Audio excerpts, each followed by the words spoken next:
to pay your fees, if you need a loan to build that mortgage, to meet your domestic needs, or to do something we can't even describe. If you have a 12-month loan with us, let's talk. We have the special personal loan top-up to reduce your interest rate, extend your repayment period, and give you relief for the season. Call 059-384-4898. That's 059-384-4898. ADB, Truly, Agric, and more.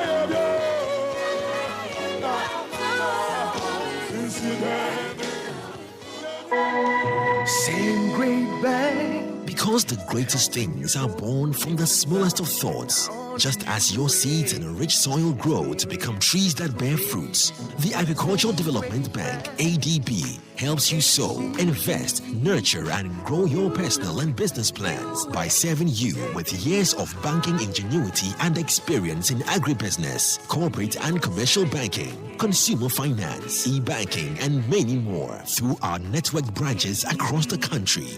Whatever the culture, whatever the dream, we grow with you. Call us today on 0302-210-210 or visit www.agricbank.com. ADB, Truly Agric and more.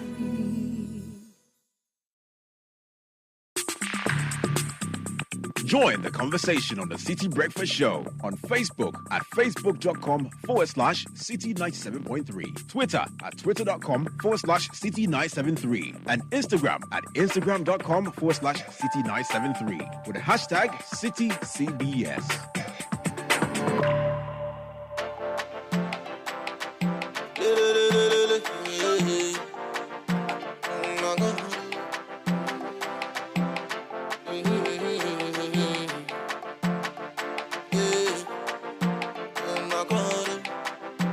So if you wonder how I do my thing, it be my code. No money, how me here, it be my code. So when you see me rolling on your block, it be my code. Like a sickly woman, coco, in my code. I never they wonder, never worry you. My baba, they my body. I never they holler for my money, I call on my code.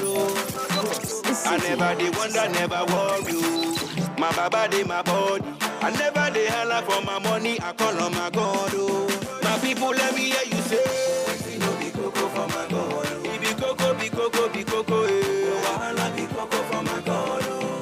My people, let me hear you say, be coco for my God.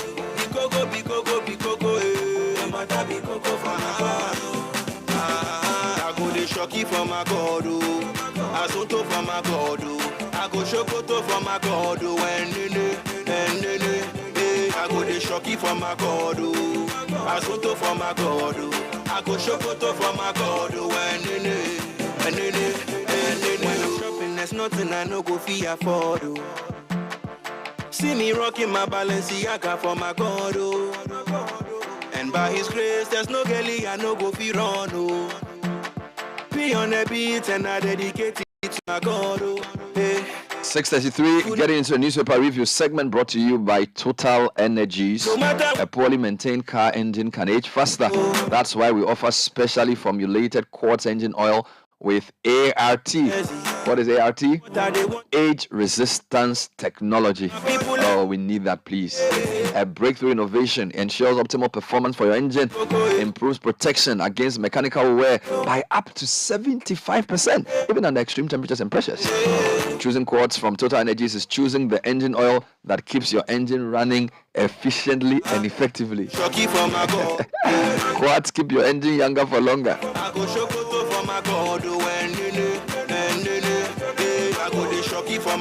And Mr. EL, Elom Adabala, aka EL. He said you go shokoto for in God.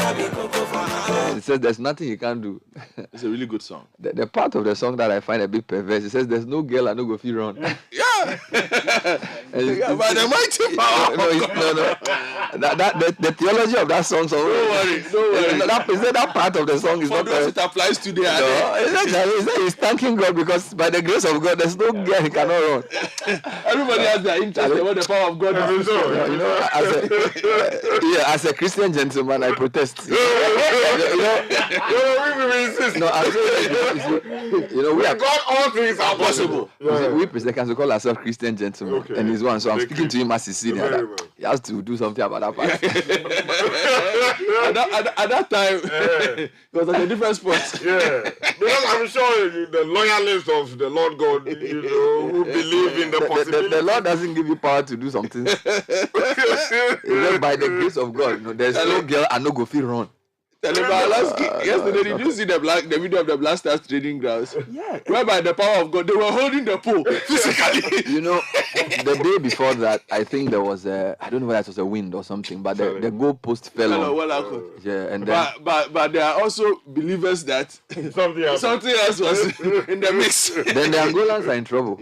If the goalpost is falling on our own players before they come, then. But yesterday, there were macho men holding the pole. They wanted to fall. Anyway, Charlie, what is this? Anyway, welcome to you, the show, Godfrey Richard. Richard went on some small Galamsey expedition. Please, it was not a small Galamsey expedition. No, it was you are now playing. No, it was a relatively important. The relative. No, he will file a report. A render account.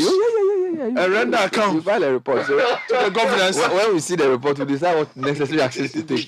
Yes. But you're welcome back. Welcome from Abuja. Thank you, my brother has everything. Charlie, we are improving small. Is the after going to work? It will work, hopefully. Okay. Let me take you to the front page of the Daily Graphic. Where things need reforming. Let's reform political party financing. Former President Mahama is speaking. Okay. Interesting. Refund unearned salaries, allowances, or face prosecution. Fair Wages and Salaries Commission wants banks, employees. Ankafo Psychiatric Hospital owes suppliers 2 million Ghana cedis. Ministry of Health takes delivery of 500,000 doses of measles, rubella vaccine. Comes with a photo of the recent award winner, current health minister, Kweku Agyeman. Okay, let me take you to the Ghanaian Times for this morning. Big story says Farmers Pension Scheme takes off. Cocoa Board targets some 800,000 cocoa farmers across the country, and the first phase registration is expected to start in the Ashanti region of the Republic. Also, Ghana takes delivery of some 500,000 more measles vaccines. That's good news coming in. And then something here that says regulate social media, online activities. This coming in from the NMC. And then also Attorney General holds talks with UK Deputy Prime Minister. And we're told that the NIA has started printing 541,529 Ghana cards backlog. Front page of the Anchor newspaper this morning still stays with the ECG. They've been on their case for some time. ECG pays meter reading staff a paltry 1,000 Ghana cedis as salary. You had the ECG boss on your show yesterday. It says no transport allowance, medical care, or provident fund as anger brews. Whole West NDC boils over Mugabe MP. I'll give you details. And a very sad story. Woman dumps newborn baby in latrine over alleged hardship. Let me take you to the Chronicle. Alan Cash drops a massive cash at MPP head office to pay for the printing of delegates' album. Also, Parliament to decriminalize suicide. The photograph of the speaker is here, looking very royal. I'm not an illegal minor. An MC is quoted here saying, an NMC again calls for regulation of social media to curb disinformation. And finally, for me, Bernard, the front page of the Daybreak newspaper this morning, they have the Alan paying for the album's story as well. But they lead with poverty our enemy, development our objective. Okay. This is coming from the Vice President, Dr. Mahmoud Baumia. And let me take you to the Business Finder. MPs cast a vital vote today on critical revenue bills needed to facilitate IMF board approval. Also, review cocoa pricing. Cocoa Board tells EU. And Ecobank named Ghana's best trade finance provider. Also, I have the new crusading guide for you this morning. The big story talks about Alan flexing his muscle, printing albums for 200,000 MPP delegates. Also, Ghana's leadership in rule of law, commendable. The UK Deputy Prime Minister is telling Ghana's Attorney General. And Support Ghana Rice Project, CEO of AAC tells Ghanaians. Let's go online, citynewsroom.com. Pay your debt, even if you don't see bills. This is ECG MD to postpaid customers. Also, Mahama proposes state funding for viable political parties. Kojo Bonsu says, stop competition won't push me out of NDC flag bearership race. And then Ghana's credit ratings to improve if we cut down expenditure. This is an economist. Still on citynewsroom.com, a few more stories for you. Muslims begin Ramadan fast today. Konfanochi Hospital blocks IT system to disallow social media access to work. We need to talk about this. Correct. And then ECG rejects 4 million CD payment, disconnects Star Steel Company over 10 million CD debt. So there's a lot of ECG activities as well. Yep. And then Kwabna Dufour to file nomination forms today. Keeping an eye on this NDC race. MyJoyOnline.com directing CID to probe Jubilee House Galamsey claims could be a plot to clear officials. This is Dr. Apak alleging. Also, Ghana Immigration Service cancels filling of embarkation and disembarkation forms. Did you fill any form when you came down? No. Okay. It was done, they are trying to test something. Yeah, so the Immigration Service wants to do this. ECG boss says he's received calls to stop disconnection exercise and then crack down on fraudulent payrolls as fair wages and salaries hints at audit. You read that story earlier on as well. City Business News, Fitch upgrades Ghana's long-term local currency IDR from RD to CCC. And then producer price inflation drops to 50.8% for February this year. And then the big story in the world globally is that US has raised its interest rates again, despite the turmoil it caused. Initially it caused turmoil in our country. Yeah. Now, the 4 banks who fell, you can trace quite a number of their challenges to the rising interest rate, because once the interest rate rises, it affects many, many bonds and things. But the US Federal Reserve has chosen to maintain an upward movement of their interest rate. Economists see that as a gamble because it could further worsen the economies of many countries and also unsettle US banks. So then there's a big showdown in the US Congress today over TikTok's future. Yep. So I feel between the TikTok issue, social media, and all these things, we can talk about that. The US Congress would make a major decision on TikTok today in their deliberations. So we'll talk about that as well. Let's start with the... Let's talk about what you want to deal with from political party finance. Yeah, why not? There's another story too here that talks about MPs voting today on critical... Okay, so then let's take those two stories together. So you start with that's a massive story today. Yeah. We've been trying to find those documents for some time. There are 3 key bills, one of which has generated a lot of concern. Yeah. The stabilization bill, they call it. Let me get the proper name for it. So there were 3 in the graphic a couple of days ago. It's called Growth and Sustainability Levy. A number of companies are saying that it could make businesses very uncompetitive. Yep. Let's have the details. Okay, so Elvis Dako, writing for the Business Finder, says that Parliament is expected to vote today on the Income Tax Amendment Bill, Excise Duty and Excise Tax Stamp Amendment Bills, as well as the Growth and Stability Levy Bill. Now, approval of these outstanding revenue mobilization bills will facilitate the approval of $3 billion from the International Monetary Fund program at the staff level, and then ensure that eventually we get executive board approval from the fund. Now, the passage of the bill of all the outstanding revenue bills, which are necessary for effective budgetary implementation, as well as boosting efforts at increasing tax to gross domestic product from less than 13% to the sub-Saharan average of 18%.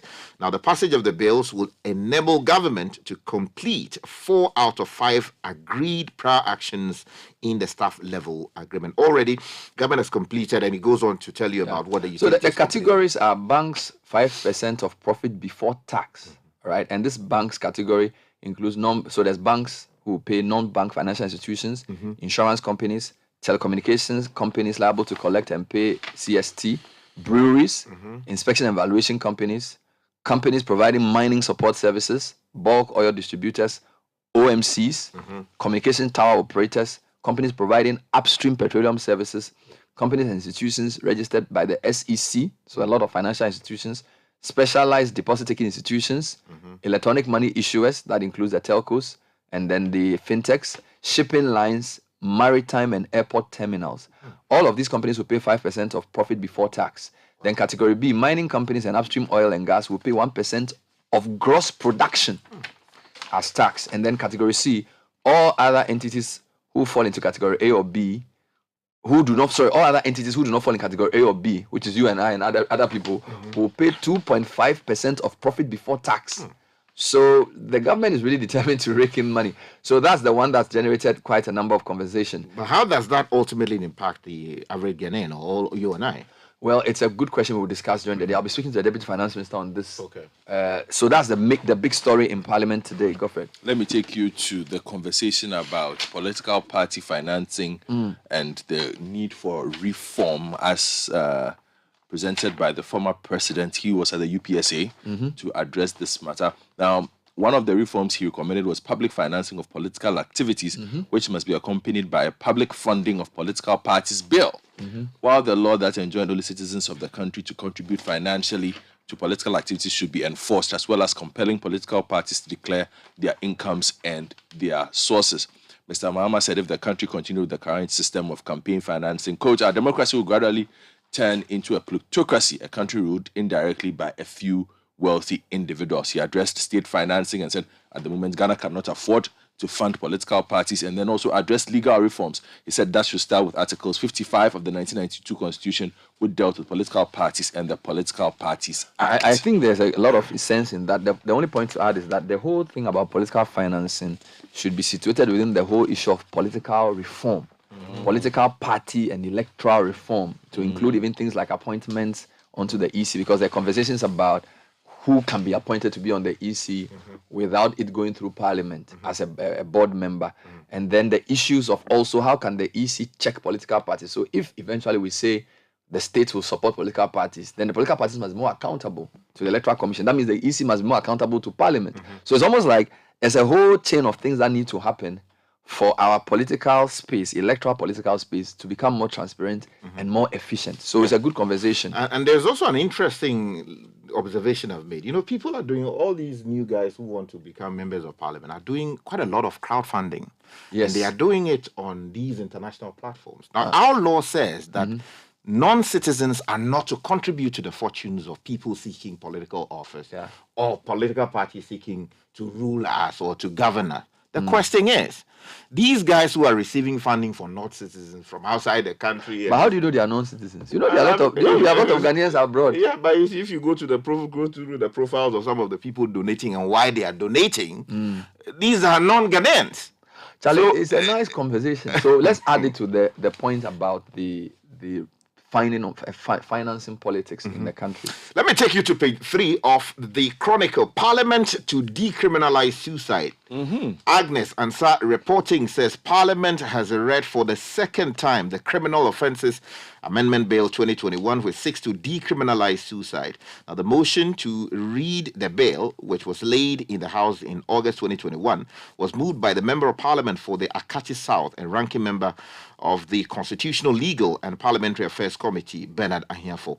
Now, aside decriminalizing suicide, the bill, when passed into law, would also help decongest the prisons of our country and reduce caseloads on prosecutors. Wonderful. Long overdue. Yeah, this is some good news. Let's talk about Cocoa Board. They are on page 35 of the Daily Graphic, and they say they have lost $180 million due to smuggling. That's 75,000 tons. You know, we dealt with this on Monday or on Tuesday. Monday. They are talking about it now. They are very, very worried, obviously, because the whole week they have been addressing this matter. Wow. Now, the stolen beans, according to the deputy CEO in charge of finance and administration, have been smuggled to neighboring countries. Cote d'Ivoire in particular. Yes, Mr. Ankara said Cocoa Board and State Securities had also retrieved more than the 1,500 bags story that came up. Yeah. Mr. Ankara also spoke about revenue losses. They've spoken about arrest. He's very worried. He says that the interception brought to the fore the magnitude of cocoa smuggling in recent times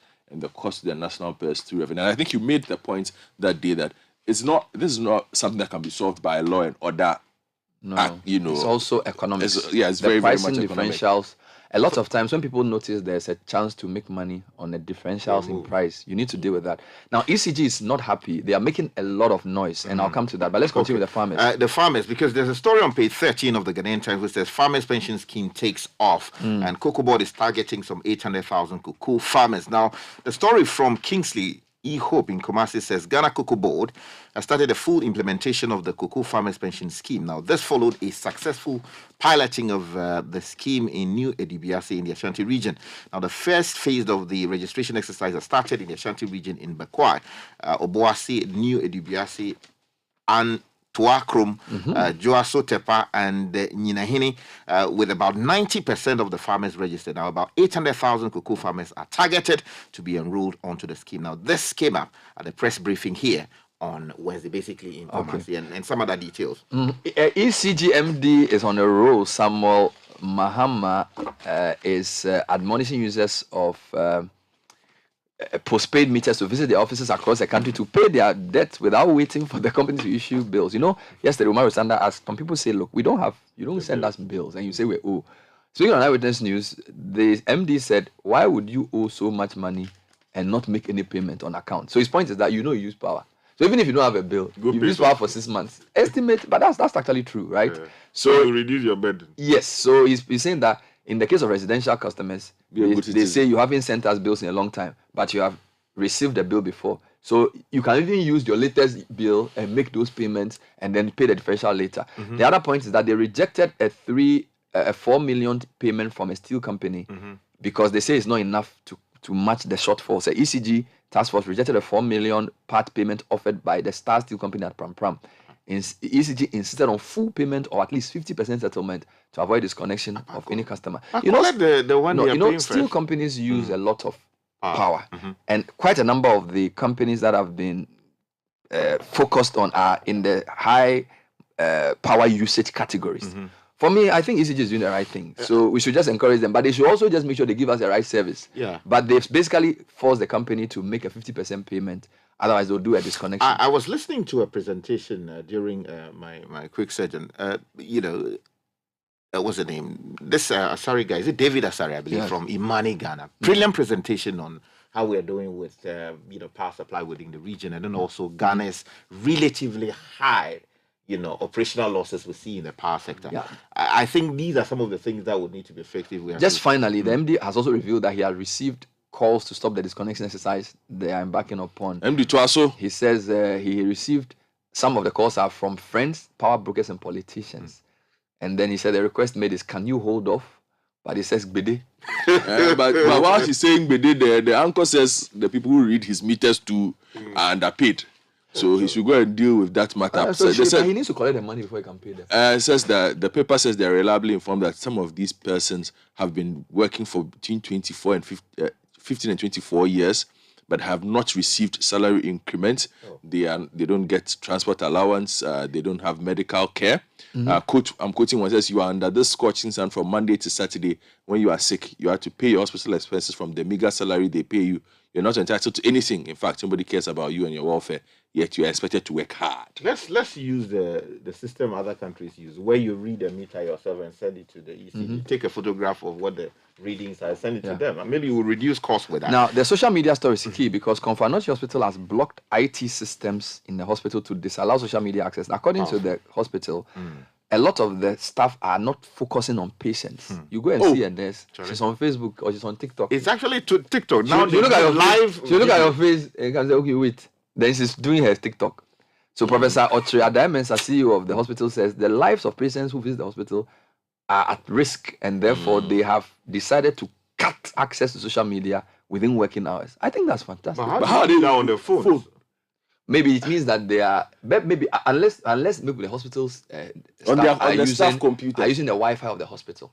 Okay. So maybe there's a hospital Wi-Fi that they use. Yeah, but then the Wi-Fi will block you from doing what? They probably will block certain sites on the Wi-Fi. Okay, that's possible. But the phone bed, if you are using your own data, that means you are very determined to do WhatsApp. So that's actually. But they are determined. Yeah, but I think that for me, he can do what he can do. So block access to their IT system. And then the Wi-Fi too, you can issue In fact, That's good. it's possible that within some areas you can actually block access to some websites, even if you use your own data. Oh, I see. Maybe You can, yes. You can decide to say that within this geographical area you block access to these sites, and it's possible that it will be blocked. Yeah, because you go on TikTok and people are in hospital and they are doing live, when instead of treating their patients and doing all kinds of things. Let's manage social media use. Well, if you go to page 13 again of the Ghanaian Times, there's the story there. Regulate social media and online activities. NMC is advocating now. Benjamin Acton Tete says that the Executive Secretary of the National Media Commission, Mr. George Sarpong, is advocating more regulation of the media space, especially online and social media. Now, this, he emphasized, was to help curb the issue of fake news, misinformation, and disinformation in the country. Mr. Sarpong stated these at a forum organized by the Media Foundation for West Africa in collaboration with the National Peace Did Council. he give any details as to what the regulation means in terms of what type of things they want to look at? Well, he says, the story says, according to Mr. Sapong, arguments that the internet and social media platforms were big to contain. It was undemocratic to control social media. Regulation limits free expression being made by some sections of the citizenry and other government officials were not true. Now, he explained that other media platforms, such as the print and broadcast platforms, as at the time of their invention, faced the same challenges in terms of the amount of content it could contain. But that was not the situation anymore. Well, what is required from the National Media Commission is a far more comprehensive policy, presentation on this matter. Okay. With their own proposals on what, because they are the National Media Commission. You understand? So, meanwhile, today, TikTok CEO Shu Zihu, what's that?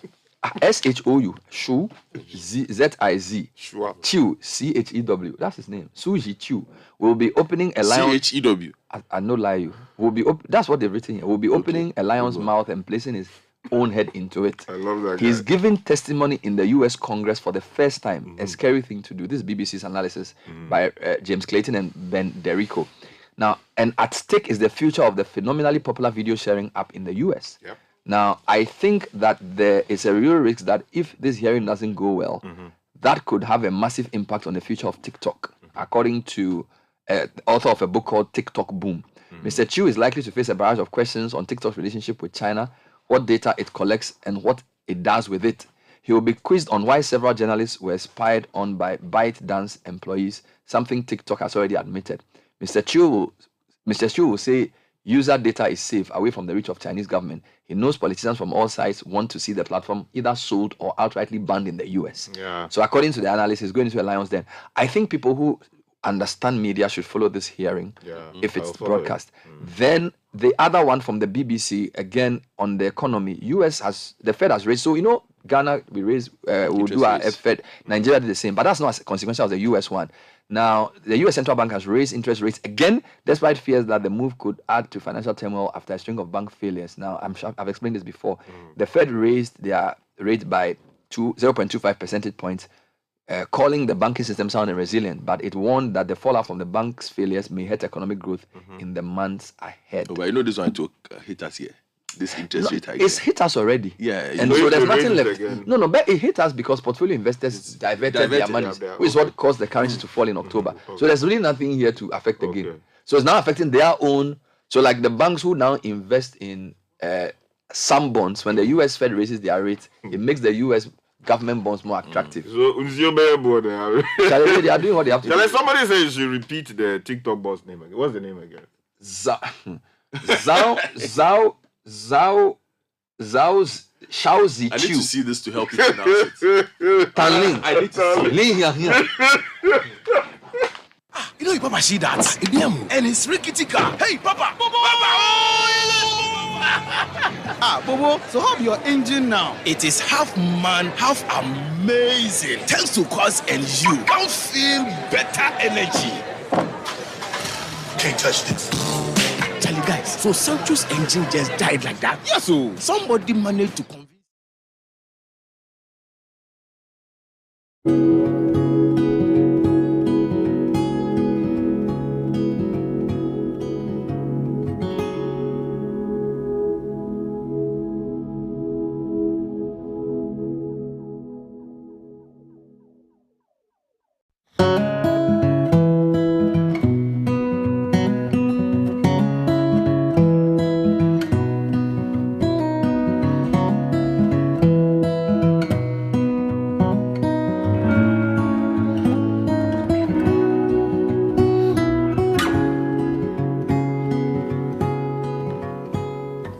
station.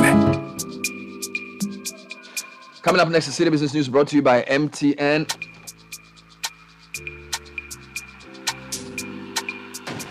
All right, so don't carry multiple SIMs around. You can go SIMless with MTN's eSIM and enjoy the convenience of connecting multiple phone numbers to one single phone or device. To check if your device is compatible, simply dial *#06#. Once you receive an EID number, it means your phone or device is compatible.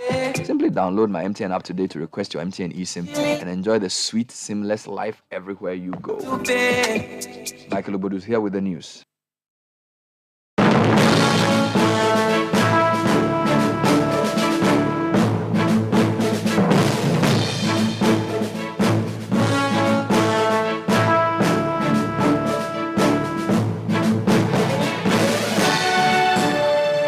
Hello and welcome to the breakfast edition of City Business News, proudly brought to you by MTN Goal and powered by your most comprehensive business news website, citybusinessnews.com. Coming up, as ratings agency Fitch reviews Ghana's ratings upwards marginally, economists calls for reduction in government expenditure and debt restructuring to improve the country's international ratings. Also, minority in parliament joins call for probe into AKE AGM GNPC deal.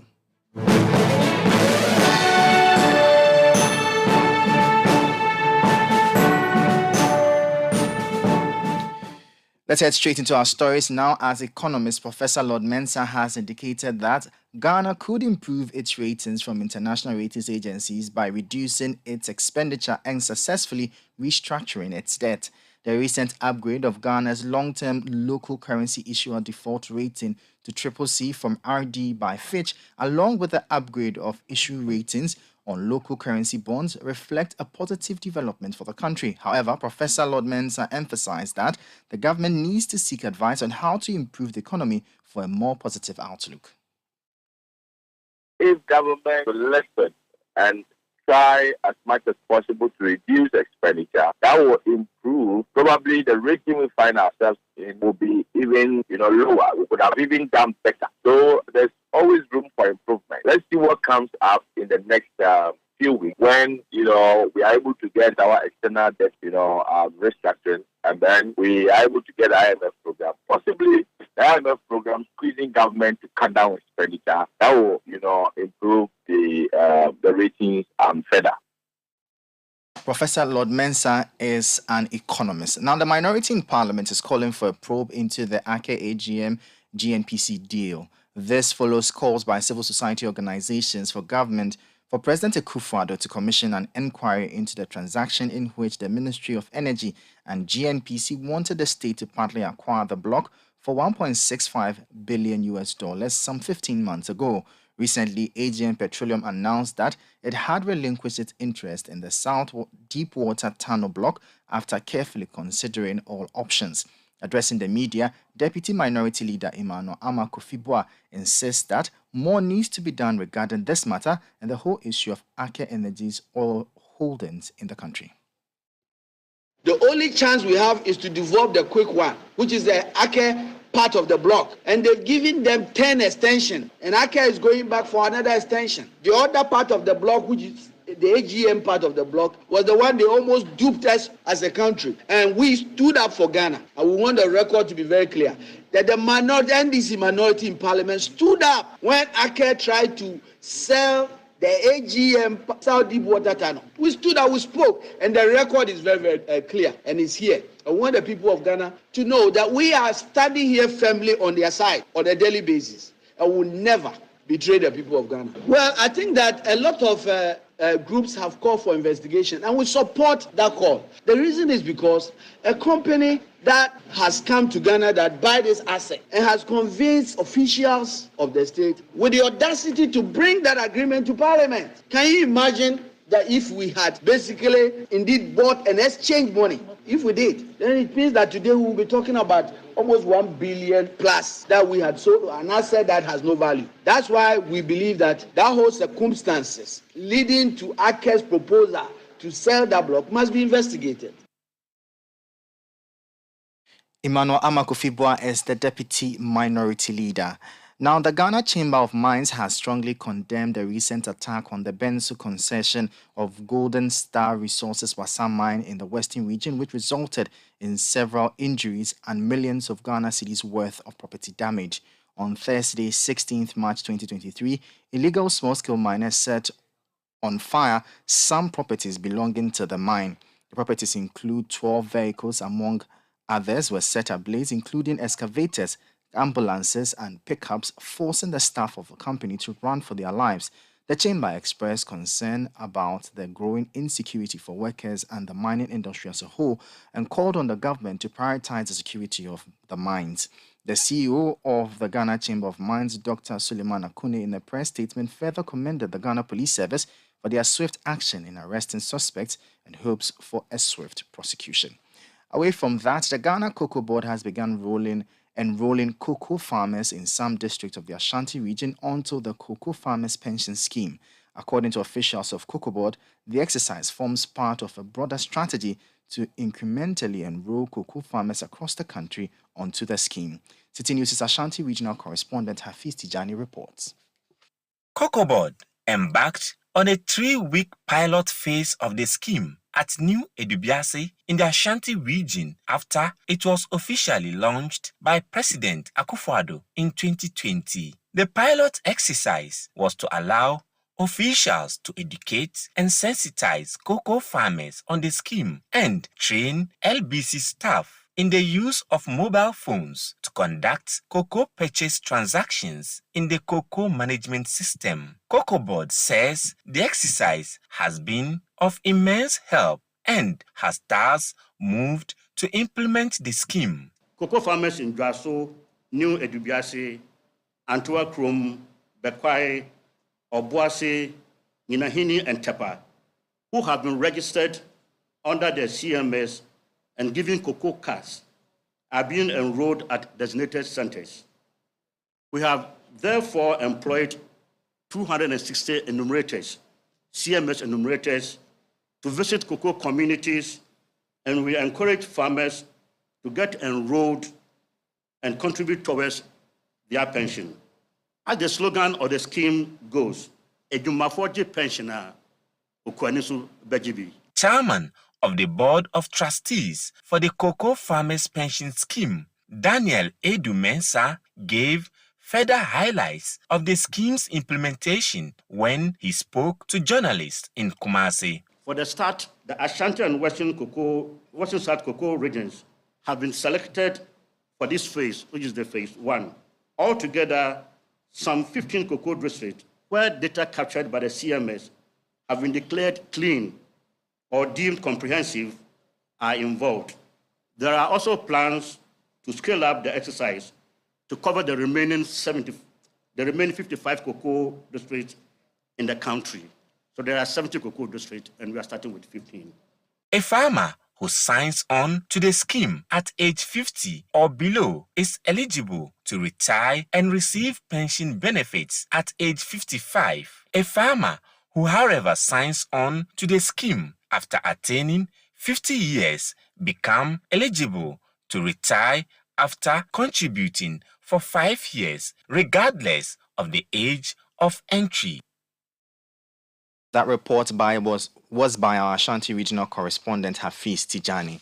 Now, on the interbank foreign exchange market, where banks trade amongst themselves, the dollar remained unchanged and is selling at 11 cedis 2 pesos.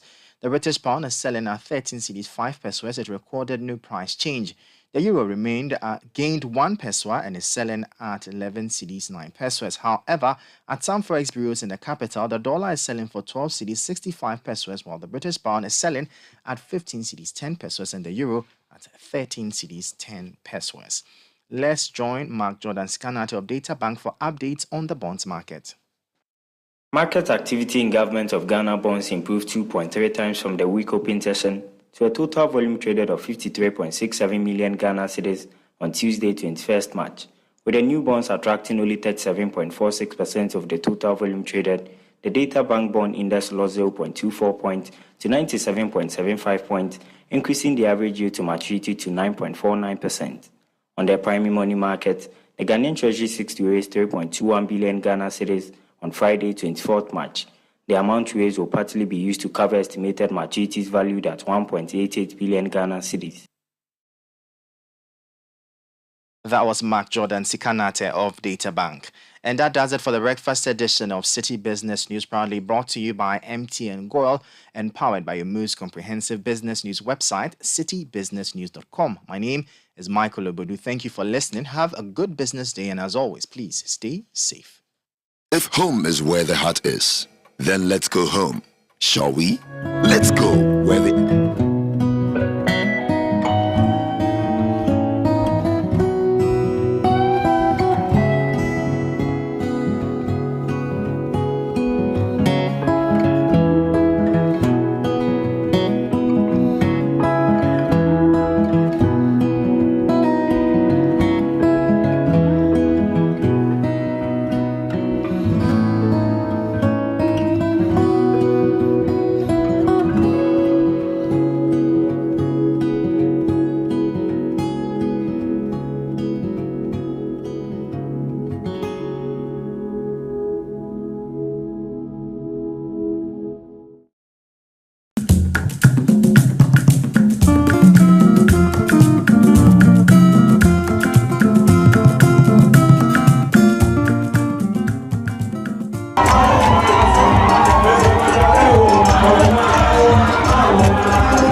Kickoff is coming up next. It's brought to you by Lesheho. Did you know that for over a decade we've been supporting the investment goals of our customers with attractive solutions? Yeah, we've always been a safe haven for depositors who value security as well as competitive returns. With easy access to track your money, we offer flexible deposit products for 91 days, 182 days, and 365 days. Open a fixed deposit account with us now. Call 0577 707 700. Let's achieve your goals together. Lesheho Savings and Loans, a trusted safe haven for your investments. Lesheho, let's improve life. Kickoff is also brought to you by Shell Fuel Safe Super, Shell Fuel Safe Diesel, and Shell V Power Fuel designed to last longer. Its triple action formula improves engine efficiency, prevents deposit buildup, and protects your engine from wear and corrosion for extra clean, extra protection, and extra savings. So switch to Shell Fuel Safe today because extra kilometers go a long way. It's my life, it's alive. This is the Citi Breakfast Show, the city's biggest conversation.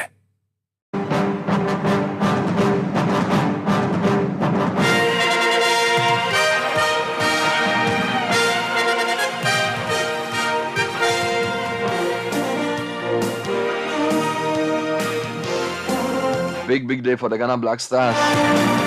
All the news on that and more. Benjamin Nketiah here. Good morning. Good morning, Bernard, and let's get into the headlines. Ghana's Black Stars take on Angola today in the AFCON 2023 qualifiers. Also, Mohamed Salisu is a doubt for that particular game, and Mesut Ozil retires from football.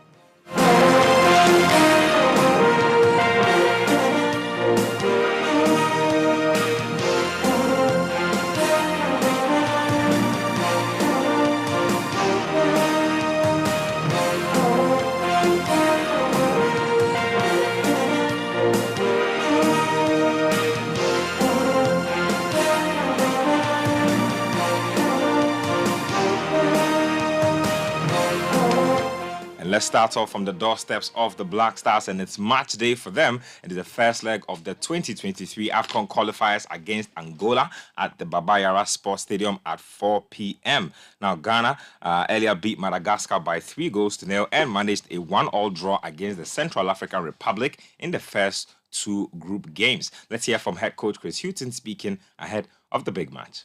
Important because it is the first game, but also, it's not about the head coach. It's about us playing a game at home here against very good opposition in Angola, and it's points. Aim of course is to qualify for AFCON and to do well in AFCON. And the only way you can do that is by winning football matches. So yes, I think for me personally, it would be a wonderful thing, and of course, hugely important to get a win. But more importantly for the team, to win this game against, I say, very good opposition at home here, with a tough game coming in a few days' time, is hugely important. My experience of Angola is if I look at my involvement in the team, the squad, the association, of course, it was before I was made head coach. So I was aware, of course, as soon as the campaign started and the draw was made, that we would play Angola. So yes, as each coach would do, I've studied them in their last 5, 6, 7 games. Technically, a very good team. Now, Chris Hughton also further revealed that goalkeeper Joseph Wollacott is doing fine following his injury scare in training, and stated that Mohamed Salisu is a doubt for the game against Angola later today. Yes, he is fine, and also I think he posted it anyway. I'm not somebody that goes onto social media, but I understand the significance of it, and I think there's something that went out that actually wasn't from Joe Wollacott. So no, he is fine. Of course, at the time there's concern, but very shortly afterwards we determined that he is fine, and yes, it was a very unfortunate incident. This project probably gives me an opportunity. I think it was somebody else who spoke about Tariq, the injury. If I look at the squad where we are, the only concerns would be about Mohamed Salisu, there's been some concerns about him over the last few weeks. He's had some difficulties, some injury difficulties over the last 2 weeks. His club although he played last week, the club have used him sparingly because of that, because of some of the issues. So this is one that we have to consider. So he would be, from the squad that we have, he would be the only doubt. Now, the Black Stars return to action for the first time following their group stage exit at the 2022 World Cup in Qatar. Hughton says his objective for the upcoming assignments is to get the right balance with his current squad. Whenever you play against whatever team, you have to analyse. You have to analyse the strengths of the team. And some of what you say are obvious things. If you are conceding goals, it makes it more difficult to win football matches. So our responsibility is to get the right balance. Everybody wants to see goals. So there will be a percentage of the supporters that want to see more goals. There'll be a percentage of the supporters that want to make sure that we don't leave too many goals in. So for me, it's about getting that balance. To have a team that's a good structured team, that defensively is good, but to win football matches, you need to score goals. So this is something I'm very conscious of. So Black Stars head coach Chris Hughton with a comprehensive breakdown on everything happening around the team just before the game. Let's get to some other games that will be played and some results as well. So Benin played out a 1-1 draw with Rwanda, and Sierra Leone also played out a 2-2 draw with Sao Tome and Principe. Now, fixtures coming up today: Madagascar, they are up against the Central African Republic. Congo will be up against South Sudan. There's Ghana taking on Angola. There's Zambia versus Lesotho. There's Gabon versus Sudan. And Algeria will be up against Niger. Let's do some boxing now. And manager for Richard Comey, Michael Amubediako, has hinted that his boxer will take a cautious approach to his upcoming fight against Jose Ramirez on March 25 in Fresno, California. Now, Comey will be making his second appearance at the WBC Super Lightweight division after managing a split draw against Jose Pedraza back in August 2022. Speaking to City Sports, Michael Amubediako says Comey has a strategy which he will implement against his experienced American opponent. Well, every fight is an important fight for Richard. Every fight. This is no different. So yeah, we're feeling good. We're feeling confident. I've spoken to Richard on a number of occasions, and his training has gone well. So yeah, we're hoping for a great performance from Richard. If you look at the caliber of fighter that Richard fought in his last 4 fights, it's elite caliber. Listen, he lost against one of the best ever in Lomachenko. He drew with Pedraza, who went 12 rounds with Ramirez. And the Pedraza fight, he only drew because, he got a cut in the 6th round. Had he didn't get that cut, he would have probably gone on to stop him. But because he got the cut, he stepped back and didn't engage as much. Let's move on to some other stuff. And there's Euro qualifiers coming up. There's Denmark versus Finland, Portugal versus Liechtenstein, Italy versus England. Let's hear from England's Ben Chilwell speaking ahead of their game.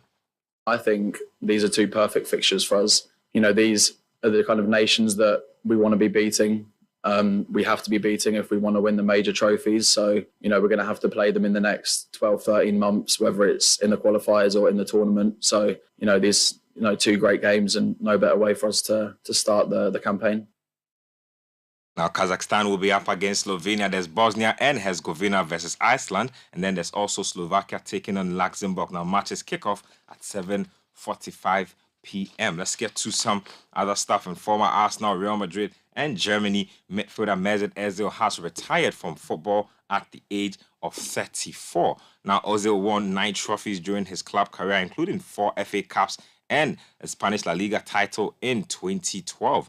He also won 92 caps for Germany and was part of the team that lifted the 2014 World Cup in Brazil. So that's what's going on as far as Mesut Ozil's career is concerned. And that's all for this morning's edition of Kickoff. My name is Benjamin Nketia, the Small Sport at citysportsonline.com.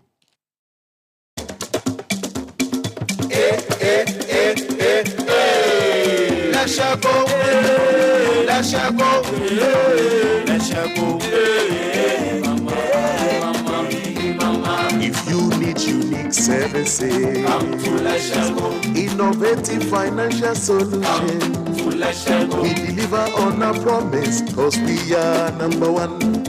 Let's go, we improve your life. Let's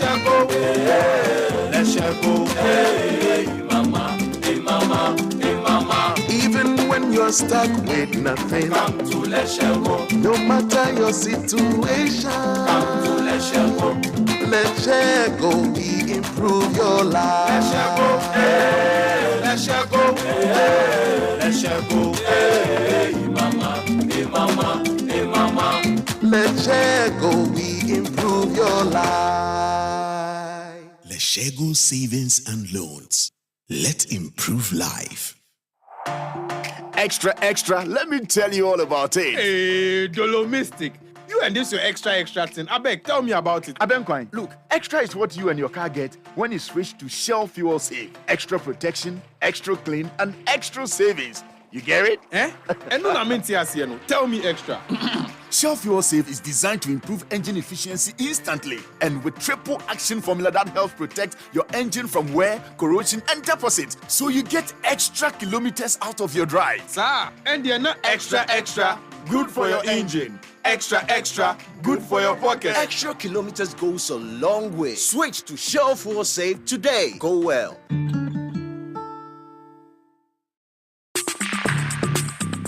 Join the conversation on the Citi Breakfast Show on Facebook at facebook.com/Citi97.3, Twitter at twitter.com/Citi973, and Instagram at instagram.com/Citi973 with the hashtag CityCBS.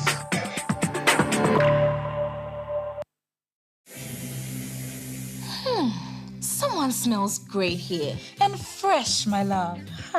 I wish I could stay in the shower all day. I know, right? Nothing beats a bath with geisha soap. It smells so good, it lasts long, and it's enriched with natural ingredients that work wonders for my skin. And it now comes with a fresh new look, giving us even more reasons to love our geisha bar. New and improved geisha soap. Great new look, better to fragrance, same natural ingredients, still all last time. This advert is FDA approved. Be strong and last long. Like geisha. Awesome is not enough when you can amplify it.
worst case scenario we will see in the next 6 months if we don't stop this now? You've said 100% in some areas polluted, 60 some. Yeah. What's the worst case scenario with regards to our water security as a country in the next 6 months? The immediate one will be that probably we will not get treated water from Ghana Water Company. They will have to shut down. The long term is that most of their equipments will be destroyed forever and they have to bring in, so it goes back to the investments.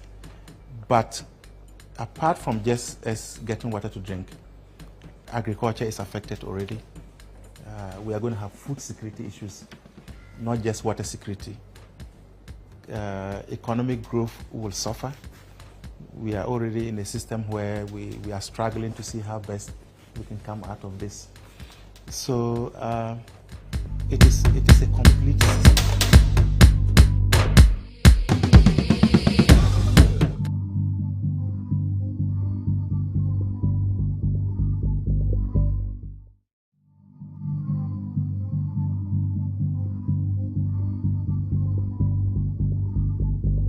The cost of production has gone equally very high. My colleague from Ghana Water Company is talking of costs, but I will just use products for us to understand. Last year, we were using 200 bags of aluminum sulfate a day. This year, we are using 300 bags of aluminum sulfate. That is something at the Galamsey size. What it means is that Ghanaians on our own cannot protect our water bodies. And that is what has translated into the illegal mining, those who are mining in the rivers, because they do not see the need to protect that resource. And so I think that the Galamsey, yes, but there are other activities that are destroying our water. And we must expand the protection into all our water bodies. And that's why we have to call for the strengthening and resourcing of the Water Resource Commission, because they are supposed to protect the water bodies for us. But I don't think they are resourced enough. This morning, 3 new taxes to be introduced in Parliament. Many people may say, oh, these things don't affect me. Well, you know, it's already affecting you, because if you check out the budget, there were lots of tax measures, and if you've been observing, there's already a lot more you pay in your VAT corner. There was a 2.5% increase in VAT to 15%, and if you consider the other levies that are added, like the health recovery levy, the COVID levy, the NHIL, it effectively takes your VAT rate to 21.9%, almost 22%. And now we are going to have 3 new taxes. Parliament is set to debate that today. The Growth and Sustainability Levy to apply from 30th March, the Excise Duty Amendment Bill, and the Income Tax Amendment Bill. We'll get into those shortly. Is it time to regulate social media? If it is, how do we do that? NMC's raised that discussion, and so many things to talk about this. If you look at the Komfanochi Hospital, very interesting. The director of the hospital says, look, I'm going to limit access to social media because it's affecting work. People shouldn't be accessing their social media whilst they are providing patients with care. Is this something all health facilities should insist on? Should this thing extend to schools or extend to other workplaces? What do you think? Some will say social media is a nice outlet. It helps people maintain their sanity while at work. But other people feel like social media is a major distraction. It reduces productivity. Where do you stand? Send us your thoughts. 054-998-6996. If you are a company owner, if you run a business, do you have any concerns about how social media is used within your company? And also for certain kinds of organizations, are you concerned about the social media post of your staff? So for example, are there rules around what can be said by people who work for you? Maybe you're in a bank or an insurance company. Can you just go on social media and comment about politics or other things?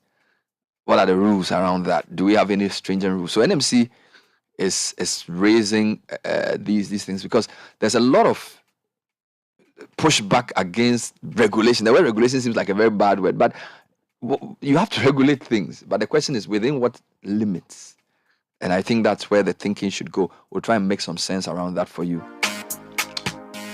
But there's exciting news for all Vodafone Cash customers. Making payments for all goods and services is a whole lot simpler and easier. You can conveniently make payments to all merchant numbers. Send money conveniently from your Vodafone Cash account to any merchant today.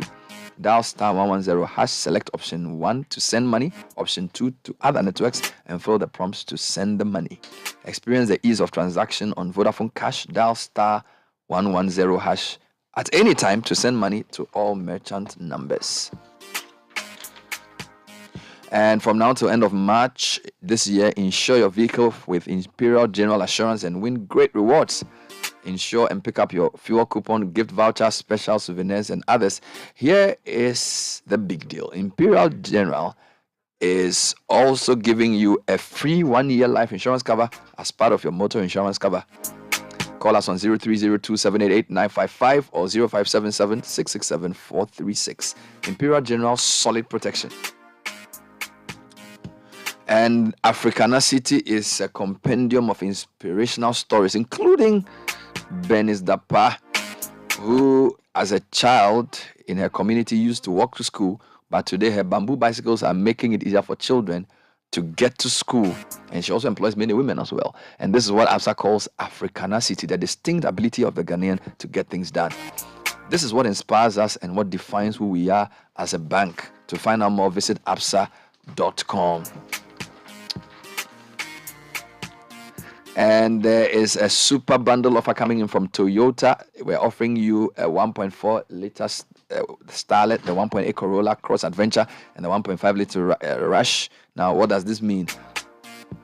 Well, if you buy any of the above mentioned vehicles within this super bundle offer period, you get an irresistible price discount, a 1-year free comprehensive vehicle insurance coverage, a 1-year free home insurance cover, and a 1-year free service.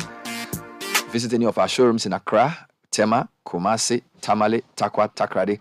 Call 0302-910-206. Toyota, superior quality.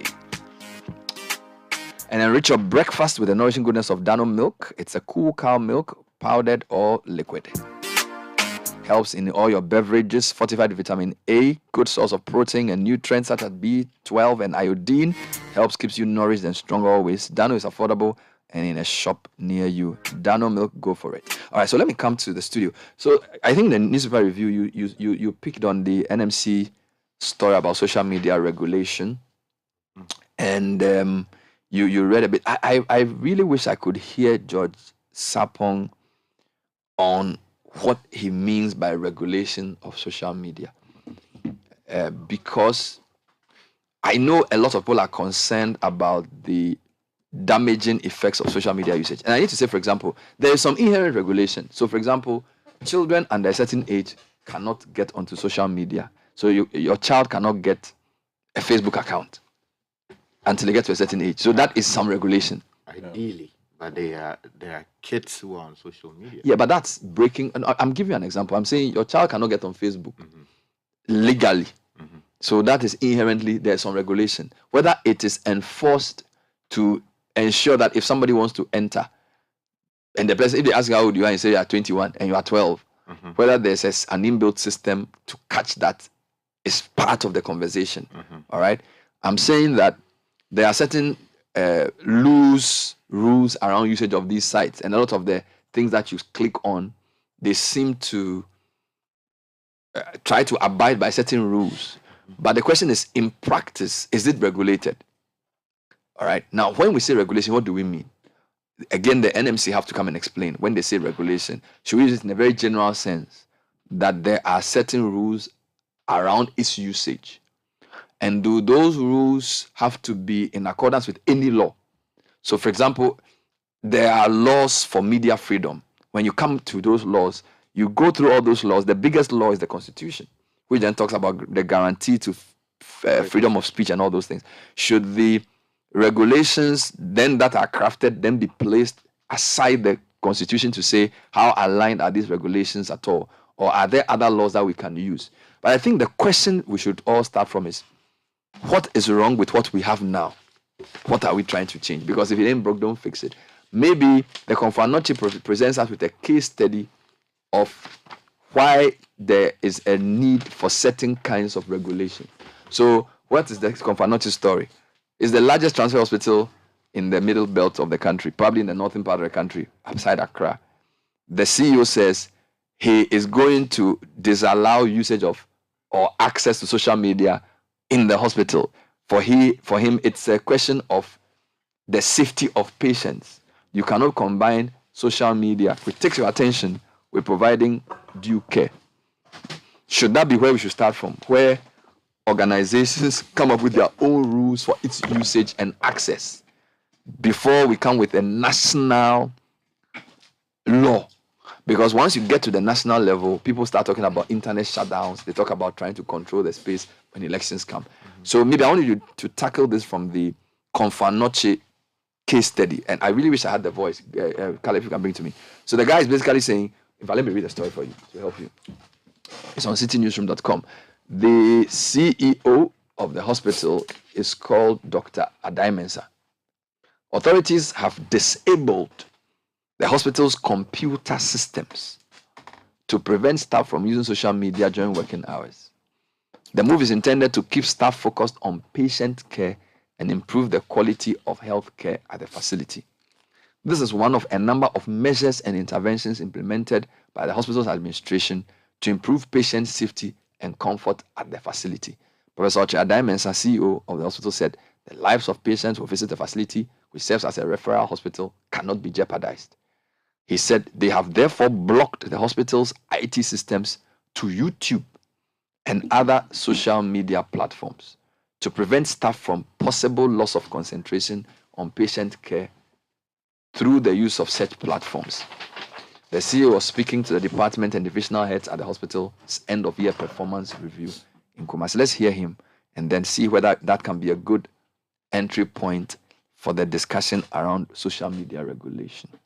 The use of mystery clients to proactively determine and enhance quality of care at the hospital. Judicious use of IGF to improve stock of logistics, consumables, and equipment for improved service delivery. Blocked hospital computer systems access to YouTube and other social media platforms to prevent staff from possible loss of concentration on patient care through the use of such platforms. Strengthened the quality assurance unit to prioritize quality of care issues, promptly address patients' concerns, and promote system improvements at the hospital.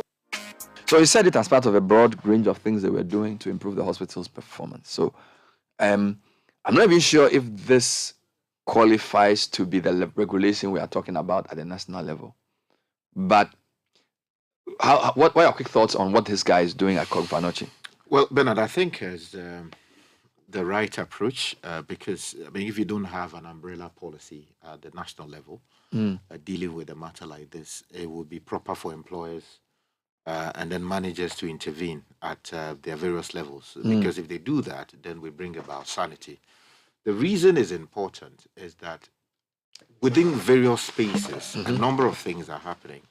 And I remember that very recently, the Honorable Marking made a statement on the floor of Parliament, which also got the Minister for Communications to speak to the matter, having to do with regulation generally, and then also the fact that kids are getting onto social media and they are getting exposed to all the vagaries that social media sometimes has to offer. Although there are positive sides to going on social media and learning new ways of doing things. And then also, there are also concerns from other parts of the world that, for instance, nurses are on social media, patients are convulsing. For some reason, instead of addressing their situations, they are not addressing it. They are busy talking to people who are virtually appearing on their timelines or TikTok, for instance, chatting with them when a patient is in distress. Negligence would come in to say, let's hold the patient, the nurse responsible. But if the person dies, that's the end of it. You can go to court and seek some compensation, but that's the end of the person's life. The person is dead and gone. So it is important that managers intervene the way they are doing, because, Bernard, let's face it, you go on TikTok today, there are people who are driving long distances. they have a camera fixed in front of them. They are speaking to the camera. They are driving trailers. They are doing live reports. Like how you do your television show. And what are they talking about? They are sharing their life, how they are living life. They are talking about all kinds of things. They say, touch, let's connect. All kinds of things are happening, particularly on TikTok. That's not to create problems for the platform.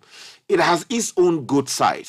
But, Bernard, you know that when you're driving on the road, you need to have all your senses properly focused on what you're doing. Let me digress and then come back to you. Godfrey, what is it with TikTok that makes it so popular? Because we've had social media platforms in the past, okay, and they've changed. So originally we had the Facebook, which is the main one people are using. Then there's also Twitter. You can even say YouTube is a social media platform. There's WhatsApp as well. But even there was Snapchat at some point. But what makes TikTok so pervasive and makes it so... I mean, I'm not on the platform, so I don't even know how it works. But I hear it's a very popular platform. Bernard, Godfrey, you know these things. What does TikTok? what is it about TikTok? Just give me 2 minutes because first guy continues his ambition. Well, I think the beauty of TikTok lies in the fact that it's short. You have like 15 seconds to do what you want to do and distribute it, and it's fun. So it's. Go ahead. Yeah. Yes, and that is basically its secret. The fact that one is short and the content has to be engaging. Yes. So people can do all kinds. People do all kinds of funny things there and just move on with it. It's. So let me ask Facebook. So this is my view. Twitter is more about provocative, cryptic comments. So it's about words especially. Yes. Facebook has more to do with discussions and arguments, and then also connecting with the possibility of connecting with people from your past. So it's a bit of nostalgia on Facebook, but a lot of it is about discourse. So you make a post and then there's a lot of discussions.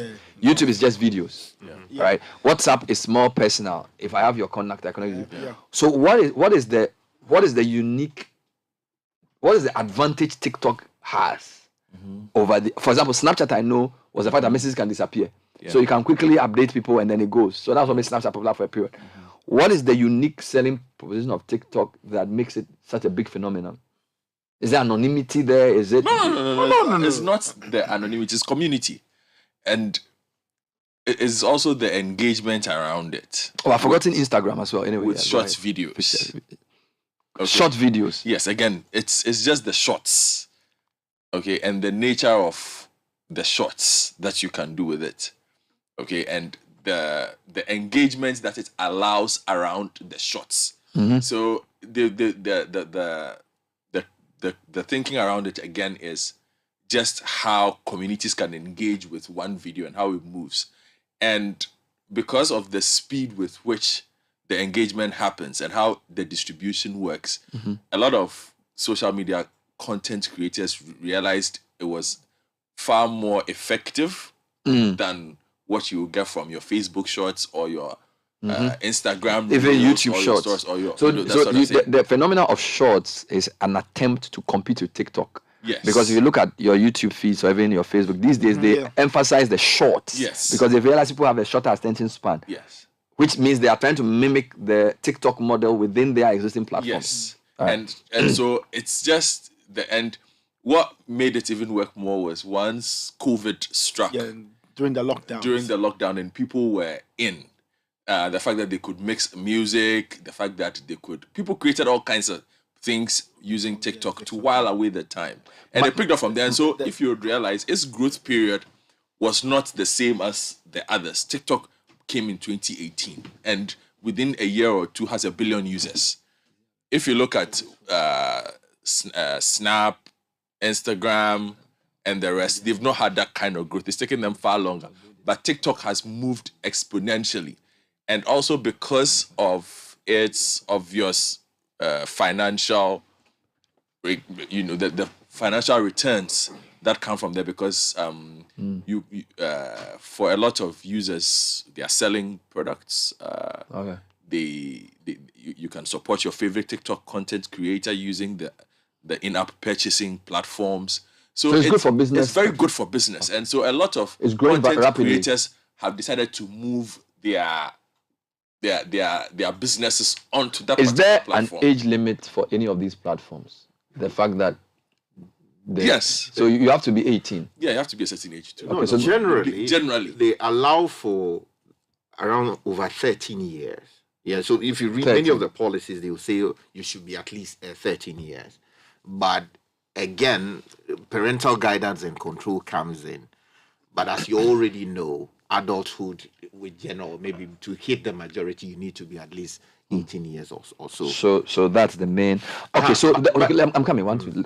So Godfrey has spoken about the way the system works, and he's also then spoken about the advantage it gives in terms of communication, marketing, and content creation. Now, what is the worry? All right, maybe the worry, and from my personal point of view, for example, the phenomenon of shorts I've always had a problem with, because I feel like there's a certain sense in which everything has to be reducible to 30 seconds. So somebody does a radio discussion for 3 hours, but the shorts will trend because the 30-second thing he said is funny. Now, my challenge with that is that what you're doing is context is lost for many issues, and I'm talking for news now. So they just want to hear the highlight, the funny part, or the part that can be remembered. Now, what that also does is that it's priming people. So people are no longer interested, are no longer thorough. People can no longer sit through and read a long story. So they just want something short. So in the same way that the average length of an online report is becoming shorter, people's attention span is also becoming shorter. And I have a problem with that. You can do a 30-minute speech and they just want a 15-second part, which is so funny that they will be sharing, which may even misrepresent what you are really trying to say. So I have a challenge with that. I'm not saying there shouldn't be that, but if that becomes the mainstay and that becomes the main way people consume what you do, people are looking for headlines, they're looking for sound bites, and sound bites don't really capture proper journalism. All right. So from a purely media perspective, yes, they are good for content creation. So there's somebody's doing a dance, somebody's talking about what it. The short is good. But when they start bringing that into so like I do a show on TV, I interview somebody, and then he says something, and the whole focus of my 1 hour interview with the guy is just based on that 15-second gaffe. It's problematic for me. No, it should not be, because distribution-wise, it's also a massive trigger if we are to look at this in reverse. Because, so for instance, I might have missed 1 hour of your show, but I will see the 15-second on TikTok. Yeah. And that will get me to go on YouTube, because that's all I can get. So there's a link embedded. I might click on the link and it takes me to the full video that you have. Yeah. So I don't think that you can blame the shortened attention span, because significantly, if you look at audience behavior, okay, the attention span online has always ranged somewhere between 2 and 3 minutes anyway. It's always been short. People don't have time for those kind of things. Then you add data issues, particularly in this part of the world. People will use data based on how much they can afford. You understand? So the attention span is not necessarily determined just by the fact that, I am not interested in the full version. It's determined by how much data I can afford. But I'm also the point I'm just making is that TikTok and the other shorts serve as a good trigger to get you back to the original form. Let me bring Mauli, I'll bring Mauli Shikata in. Let me bring the regulation conversation into like 3 layers. The first aspect for me is where you can use it. Okay, we need to talk about where you can use it. The Confanotis story is a part. So let's start from that, since that's the main issue. What you can put on there. All right. So where you can use it means, and I'll give you a big example of this. For example, in the US, Hillary Clinton's usage of a server, which is private server for official duties, was a major row. Right? Now, when you come to this part of the world, we don't even seem to understand what the whole US fuss was about. The fact that a government official working officially was working from an email with a private server. Most people here didn't see it as a big deal. But in that country, they saw it as big deal. Okay. So for me, you're working in the Ministry of Trade, and then you are sitting there on Facebook, on the computer of the Ministry of Trade. All right. A lot of people will do this. I'm using Ministry of Trade as an example, based on what the Confanoche guy said. So the question about where you can even access the social media, whether you are official or not, should be discussed. Then, what you can put on there in relation to whether it's false or true, whether it's decent or indecent, and whether it's potentially injurious to other people should be the next level of the discussion. Around regulation. And then the third one will be who can go there. A child, adult, age, whatever. So the issue of 13 to 15, for example, YouTube have YouTube But in Kids. this regard, hold on. In this conversation, are you talking about national regulation or you are talking about workplace-based regulation? It flows. So for example, where you can access it, that's a workplace issue. All right. What you can put on there can also be a workplace issue. These are all microcosms of a broader issue. Who can go on there, as in who is eligible to have an account? Do you understand my point? You can decide to discuss at national level or workplace level. If the national level doesn't have a policy around that, and I don't think national level can decide which workplace can allow Facebook or not. It's a company policy issue. But I think that national level should be more to do with what can go on there, whether it's true or false, whether it's potentially injurious to the public interest. And there are certain rules of publication of decency. Yes, but that mostly deals with, which is where your interest comes in with the state engagement with the parent companies. So for instance, if I'm using TikTok to say something bad about the government of Ghana, right? The government of Ghana can decide to deal with me legally or whichever way, but I'm still on the platform anyway. The government of Ghana, apart from maybe suing me for defamation or libel or some other thing, I'm still on the platform anyway.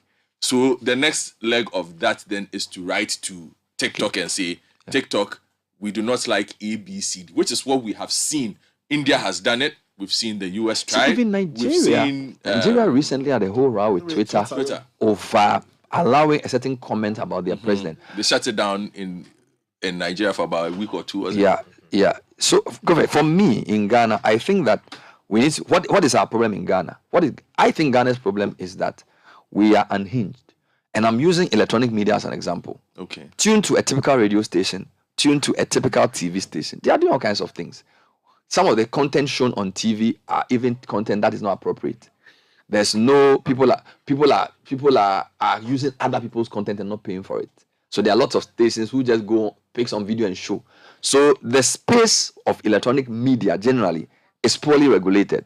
So I feel like the major problem for Ghana in social media will be the irresponsibility of use, in my view, by political people in particular, where somebody goes, makes a claim. I mean, somebody sits in his house and says, I have resigned from a company where I have not. Or somebody goes and writes a story about you, that you've done this. And they have no interest in the truth. The fact that somebody will click the story is what they want. All right, which is what they mean by fake news, disinformation, or somebody can deliberately slice and dice your voice and create a certain impression about you. And because of the anonymity that the platform provides, they can do it and get away with it. So for me, if you ask me, the biggest problem is that where people should be accountable. Somebody will write a story, put a lot of lies in there, but you can't even find the person. All right, so maybe we should start from the question of how do you get onto the platform, which is why the question about how come what are the requirements we put in place for people to even get onto the platform so that the person will be responsible. But that's why I'm saying that your engagement then has to go to the parent company. Because how is the government of Ghana going to sit here and tell Rasky or tell Baby Kojo that why are you putting ABCD in a login? Yeah, I agree with you. So why hasn't our government thought it wise to engage these companies at all? Because every country's rules, I mean, it's a social media platform, it's on the interweb, so everybody can access it. But there are gateways into countries. Yes. So there are certain things you can't show in Iran, there are certain things you can't show in China, there are certain things you can't show in the US, because the territory's laws don't permit it. My point is... And they have the frameworks in place to enforce. But we don't even have to reinvent the wheel. Go to Europe. Go and follow how European parliaments talk to. Go and just read down what the European lawmakers are concerned about with these big technology companies. You don't even need to go to any new school. Just go and observe the specific issues they raise. Those issues are cross-cutting for all nations. For countries that want to protect their youth, for countries that want to maintain a certain level of decency, particularly for their young people, a lot of the things these European countries are trying to do, you can just imitate it. Do you understand? You don't because look, when it comes to technology regulation, I agree that African countries are way behind because access to technology is not that high. But just go to the latest appearance of the Facebook CEO in the US Congress or in the European Parliament and listen to the kinds of questions they ask him. So let me give you a typical example of this. So I'm going to read for you the one country that basically put together the first online safety law. Okay. That was last year. Okay. That's the UK. I told you. Okay. So the online safety bill. So it requires social media platforms, search engines, and other apps and websites So it will require social media platforms, search engines, and other apps and websites allowing people to post their own content to protect children, tackle illegal activity, while protecting freedom of speech. The regulator, which is Ofcom, will have the power to fine companies failing to comply with the laws up to 10% of their annual global turnover, which is where my enforcement issue comes in. Force them to improve their practices and block non-compliant sites. So, for instance, let me just see this. Well, while you're at it, let's bring tech and social media trends into the picture. Sky, I know you have a few things about this. We're trying to get more insight into the call by the National Media Commission, which, by the way, is the state agency that's supposed to know about these things, to regulate social media. We're trying to understand what levels of regulation we are talking about, whether it's the national level or the company level. Your own comments are welcome. 054-998-6996. Tech and social media trends is next, brought to you by Vodafone. Nathan Kwa will get us the trends next. All right, Nathan. Yep, a few things trending. Black Stars trending for very obvious reasons. They play later today at 4 p.m. against Angola. There's live radio commentary on this network, so tune in from 3 as we build up there. And other sports-related trends, Sheikh Jassim is also trending. Sheikh Jassim is the gentleman who wants to buy Manchester United, so he's in the trends there. Edem is also trending in Ghana. So finally, we got the big reveal from Edem. He's not vying for any parliamentary position. It's released on album. So that's surprised people didn't know this. That is that. There are a few basketball trends and all of that. If you go to some tech news, like you said, Bernard, the biggest tech story is TikTok versus the US Congress. So today, TikTok CEO Xu Zichu will be, according to the BBC, opening a lion's mouth and placing his own head into it. Tell you. He's giving testimony in the US Congress for the first time, and he'll face, or likely to face, a barrage of questions on TikTok's relationship with China, what data it collects and what it does with the data. He'll also be quizzed on why several journalists were spied on by ByteDance employees, something TikTok has already admitted. So by the time he's done, we'll know what the future is for TikTok, probably in the US or all over the world. Nobody knows. I was thinking social media trends. Ever visited a shop, picked a whole basket of provisions, toiletries, and very essential things you need, battled a long queue to finally pay, only to be told you can't pay to a merchant number? The way that thing they pay, but with Vodafone Cash, there is no problem. Now on Vodafone Cash, you can pay all merchants on all networks. Easy peasy. Aye straight. Aye direct. Aye sharp. From your Vodafone Cash wallet to any merchant number on other networks. So whether you are buying provisions or fuel, medication or food, whatever the service or need, just pay conveniently from Vodafone Cash to any merchant's number. Simply dial *110# to make payment to merchants on other networks today. Vodafone. Join the conversation on the Citi Breakfast Show on Facebook at facebook.com/Citi97.3, Twitter at twitter.com/Citi973, and Instagram at instagram.com/Citi973 with the hashtag CitiCBS.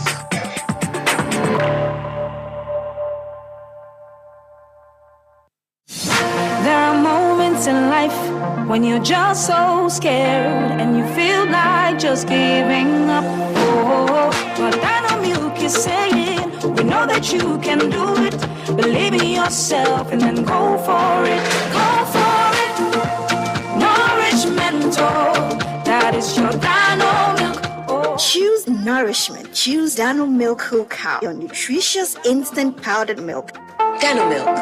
Go for it. This advert is FDA approved.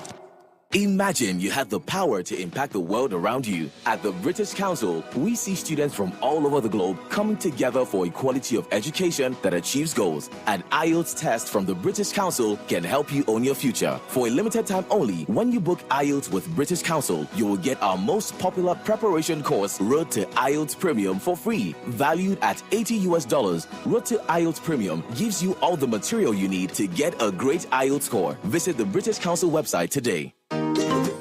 For Pepsodent, smiles are one of the most important things we have. The problem is, globally, 1 in 2 children suffer from cavities. Pepsodent, with maximum cavity protection, helps to prevent the formation of cavities. Pepsodent, because every smile matters. This advertisement has been vetted and approved by the FDA. Join the conversation on the Citi Breakfast Show on Facebook at facebook.com/Citi97.3, Twitter at twitter.com/Citi973, and Instagram at instagram.com/Citi973 with the hashtag CitiCBS.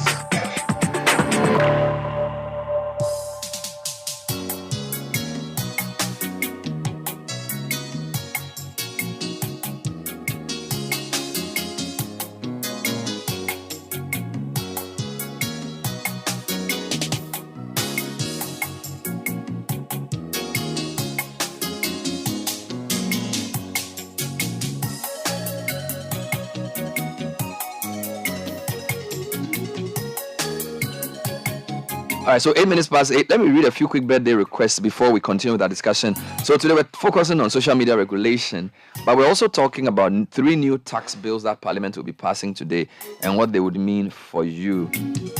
But good morning to our mother, Mrs. Grace Bosomtri of Dansoman. A happy and blessed birthday from your children and your grandchildren.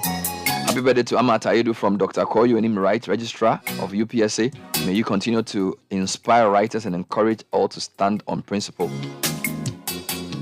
Happy birthday to Mrs. Maud Akosia Ashong. Everybody needs a woman like you in their life, a dreamer, a repository of knowledge, an adventurer and risk taker, a woman of principle, a fighter, a conqueror, a woman with a humongous heart of gold. We celebrate you, we love you. From your husband, Dr. Samoni Ashong, from your children, Apiele, Apioko, and Kylie, from your sons-in-law, Duke, Nayo, and Danny, and from all your grandchildren. And to Park Odankwa of Mount Olivet Methodist Church, and also of Christian Homeschool Dansoman. Such a fine gentleman you are, and your love for God is admirable.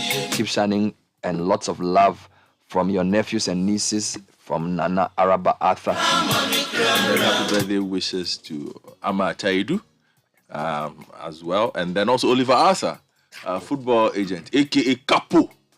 He's celebrating his birthday today. So this is from all the people at Arthur Legacy, from Ajiman, from Kathleen, your sister, Leslie, Roy, everybody else. Happy birthday, Oliver. And to my husband, Frank Kwabna Kesi, a great and wonderful birthday. Kay, you've been a wonderful husband and supported me and the kids. We are grateful to God for your life, from Joe and the children.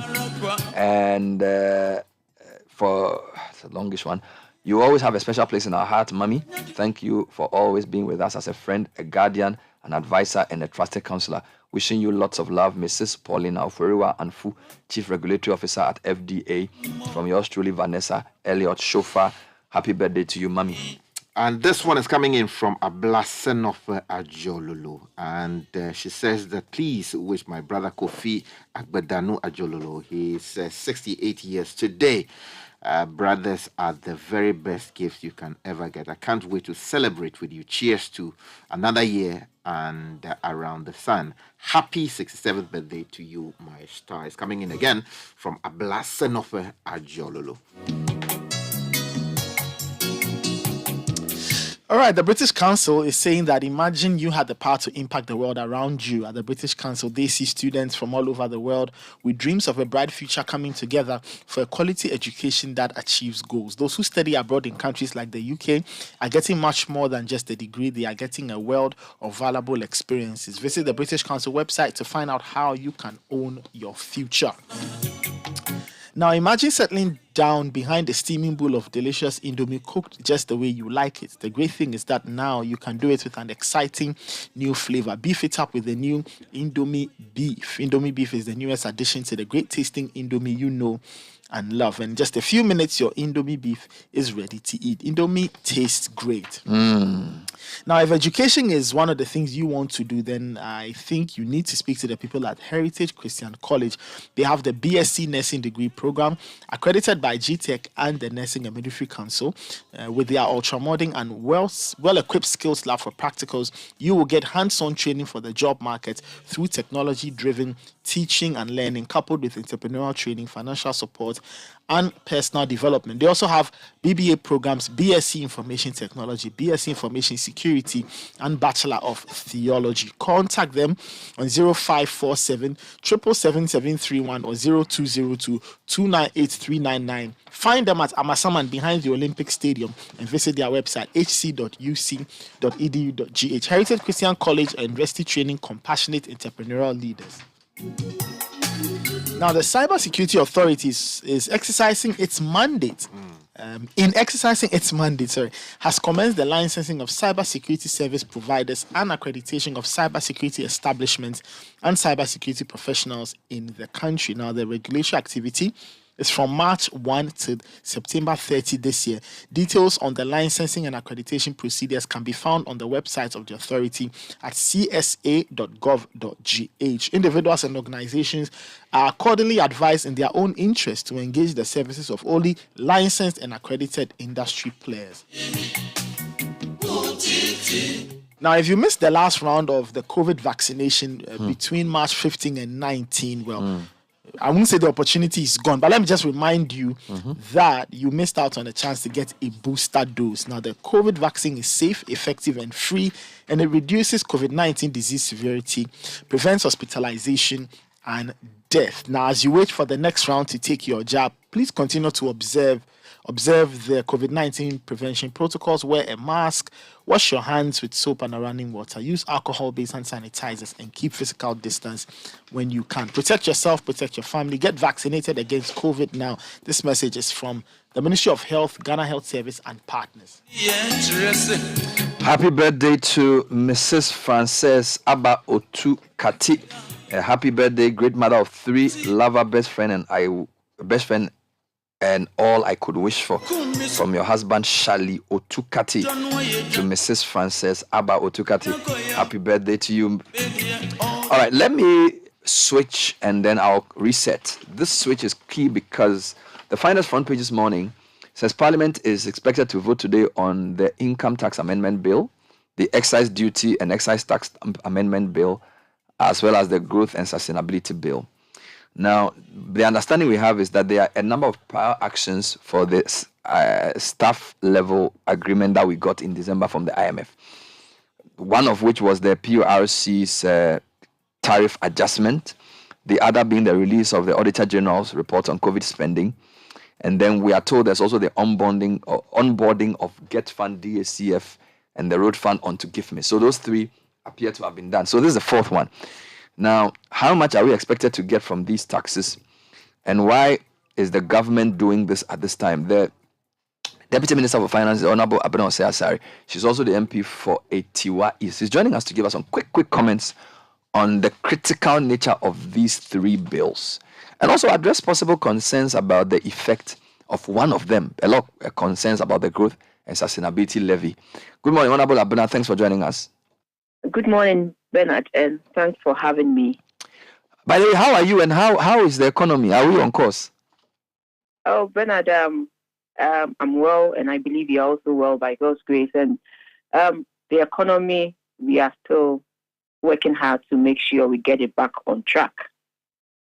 Wonderful. And so I can say that positively, things are moving steadily, and we hope that with the conclusion of the rest of the prior action, which includes these important revenue bills, we can move to the next stage and then make some progress on the IMF negotiations, as well as bringing the economy back on track. So the final reported that we've done three prior actions. The PURC have adjusted the tariffs. The COVID expenditure report is out. and that the DACF and Get Fund and Road Fund have been onboarded to give me. Are these things correct? Bernard, yes, there are certain things that we agreed on with the IMF as part of our post-COVID-19 program for economic growth. And it's in line with that. One is to aggressively mobilize domestic revenue and also streamline and rationalize our expenditures. We believe that by bringing these statutory funds on board on the gift list, we will be looking at the expenditures, and we'll also be bringing about more efficiency in the way they utilize the funds that are brought to them. And so we believe that it is part of the whole agenda of the PCPEG, which is the post-COVID-19 program for economic growth. And you mentioned the 3 revenue bills that are currently with Parliament. The first point on the agenda is to aggressively mobilize domestic revenue. And as part of that, government is using enforcing compliance, using administrative measures, as well as coming up with new taxes that we believe will help us, one, raise the needed revenue and also support us in our growth. And coming back to where we were before the COVID-19 hit, and the Russian-Ukraine war that has also had taken a toll on the recovery of the economy as well. So the first one, Bernard, is the Growth and Sustainability Levy Bill. If this bill should come into force, it will repeal the National Fiscal Stabilization Levy. There's a similar act called the National Fiscal Stabilization Levy, and it's the same thing. It's in this same vein that we are introducing the Growth and Sustainability Levy. But this time we are including other categories.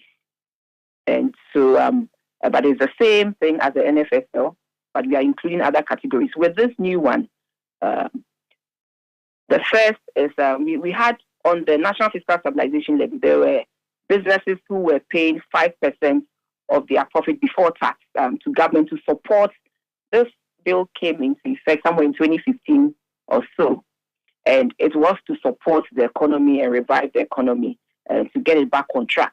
And so it is in this same vein that we are doing this. But we are including this time the extractive industry. In the previous bill, the extractive industry wasn't part of it.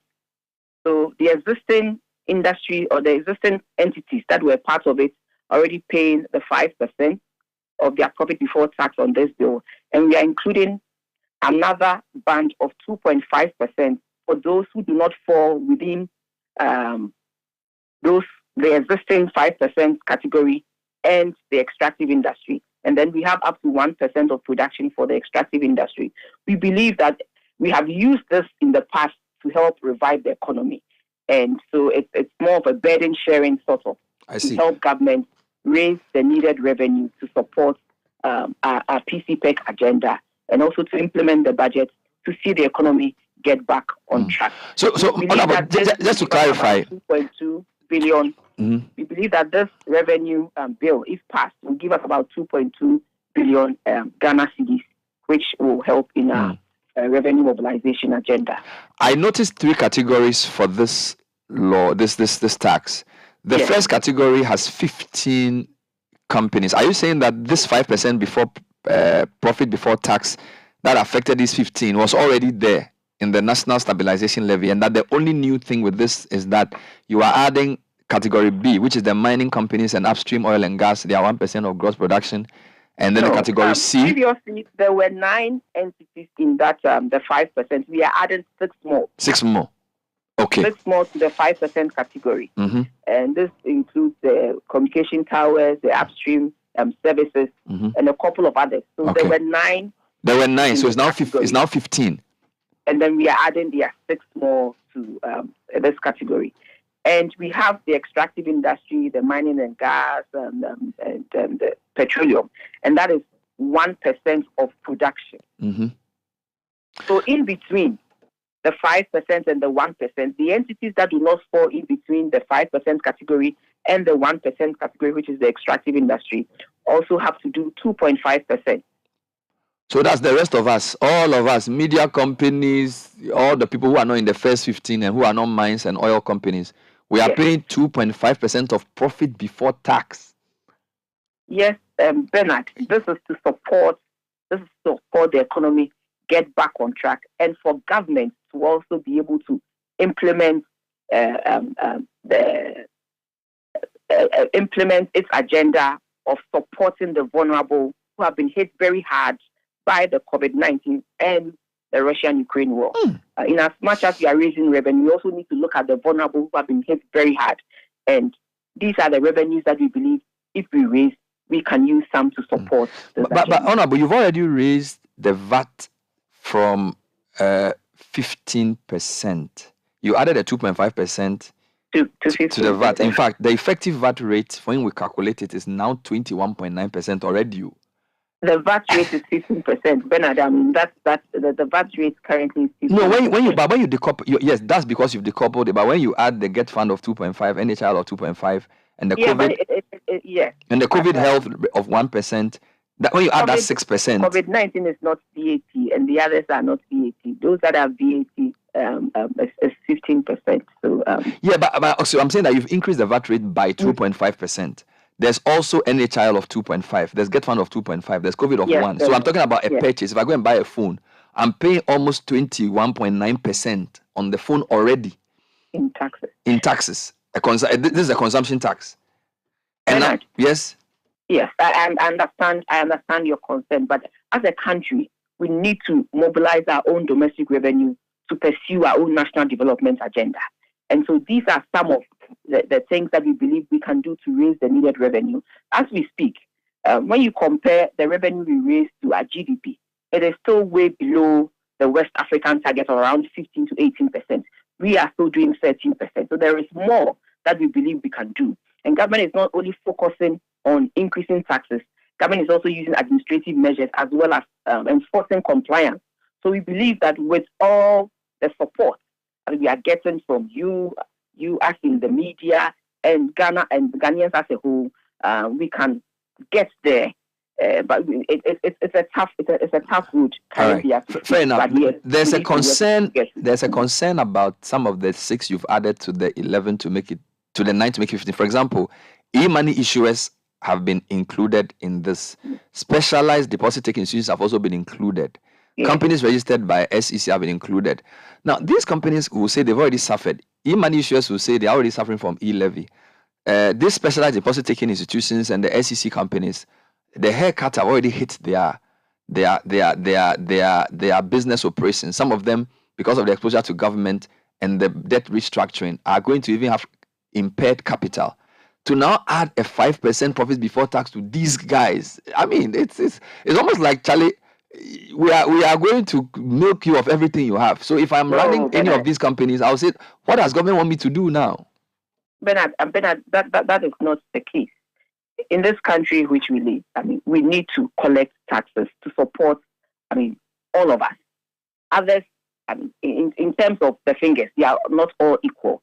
So others will need a little more, but government takes a little more from those who are able, and then be able to use it to service them or to provide for those who, in one way or the other, are not able to provide. So this is the situation where we find ourselves. And Bernard, I think that government is pursuing the national development agenda for all and sundry.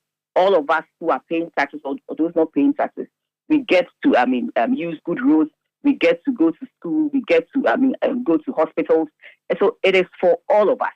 So at this moment, government is saying, I need that support to enable me continue with these things. So if it is that we are taking a little more from those who are able, I think we have to support government in this agenda. Nobody likes to pay taxes, but it is necessary to enable us. I obviously know that this tax has been there for banks, non-banking, insurance, telcos, breweries, inspection, evaluation. We understand. I'm just sort of pointing out the new guys, like the e-money issuers, and I'm speaking not because they've told me anything. I'm coming. No, hold on.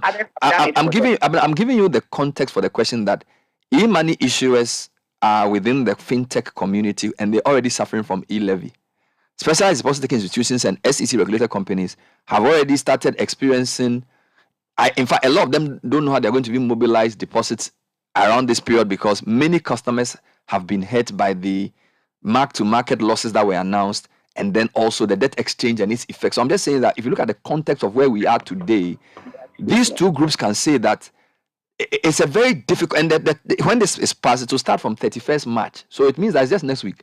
So, and I do understand that there's a sunset clause for these taxes. But my question is that if you look at the timing of this, is this not a bit callous? I mean, Bernard, if Parliament had passed this, it would have started in January.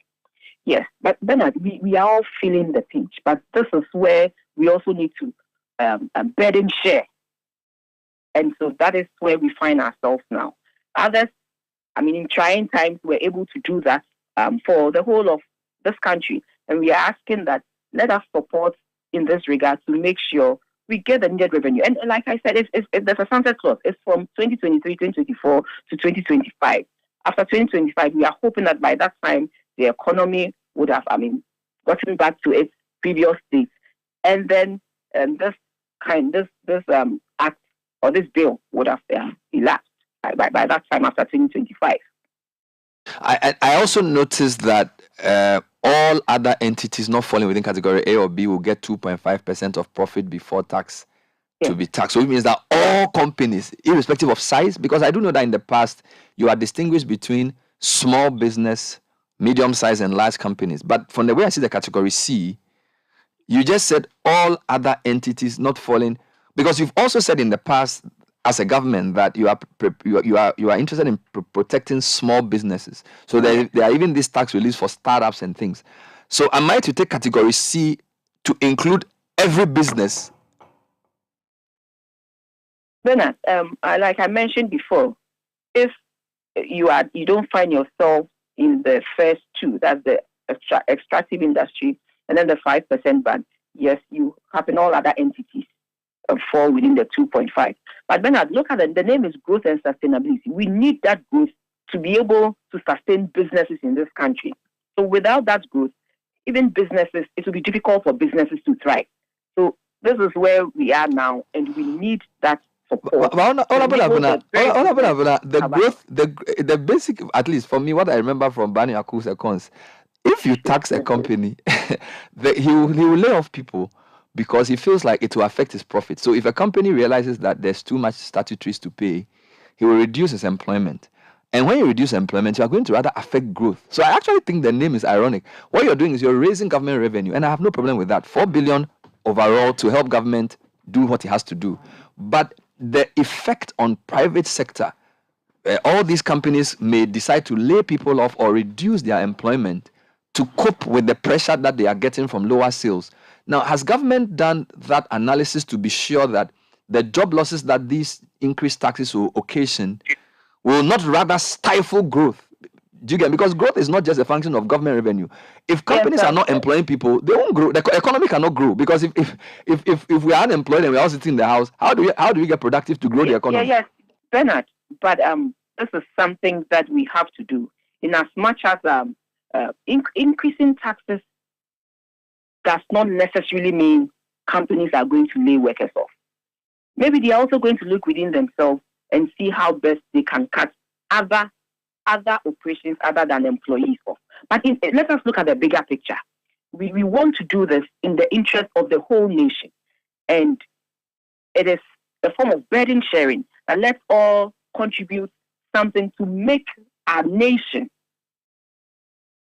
better than what it is now. Bernard, you agree with me that when things were good, we were all enjoying it. We were all in this country. When things were moving well, inflation was below 10%, the CD dollar depreciation was way below 6%.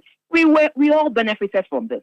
And this is where we find ourselves as a result of the slow recovery of the economy from the shocks of COVID-19, as well as the Russian-Ukraine war effect. So this is where we are, and we are asking that support us in this regard. It's for 3 years. We are hoping that within that 3 years, we will do everything possible to make sure we bring the economy back on track. And then businesses will return to, things will return to normal. And then we can continue to enjoy the kind of atmosphere and successes that we were all enjoying. Now, we understand the need for revenue. But the question is, is the approach chosen progressive? I'll give you an example.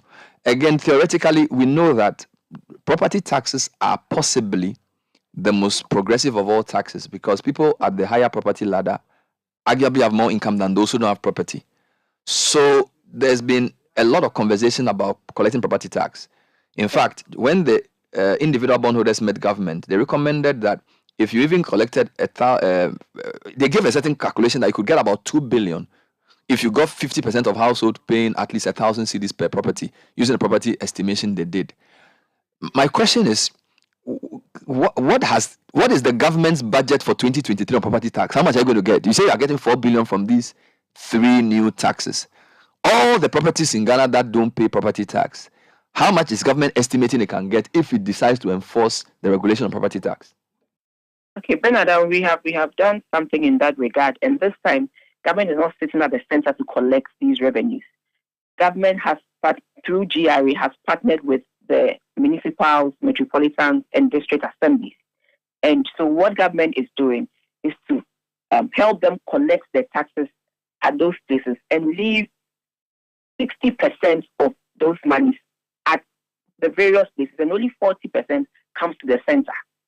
And government is hoping that this will boost development in the areas, in the municipal assemblies and metropolitan as well. When you look in the budget for 2023, I think, I don't have my budget ready with me, but I think we put in 400 million.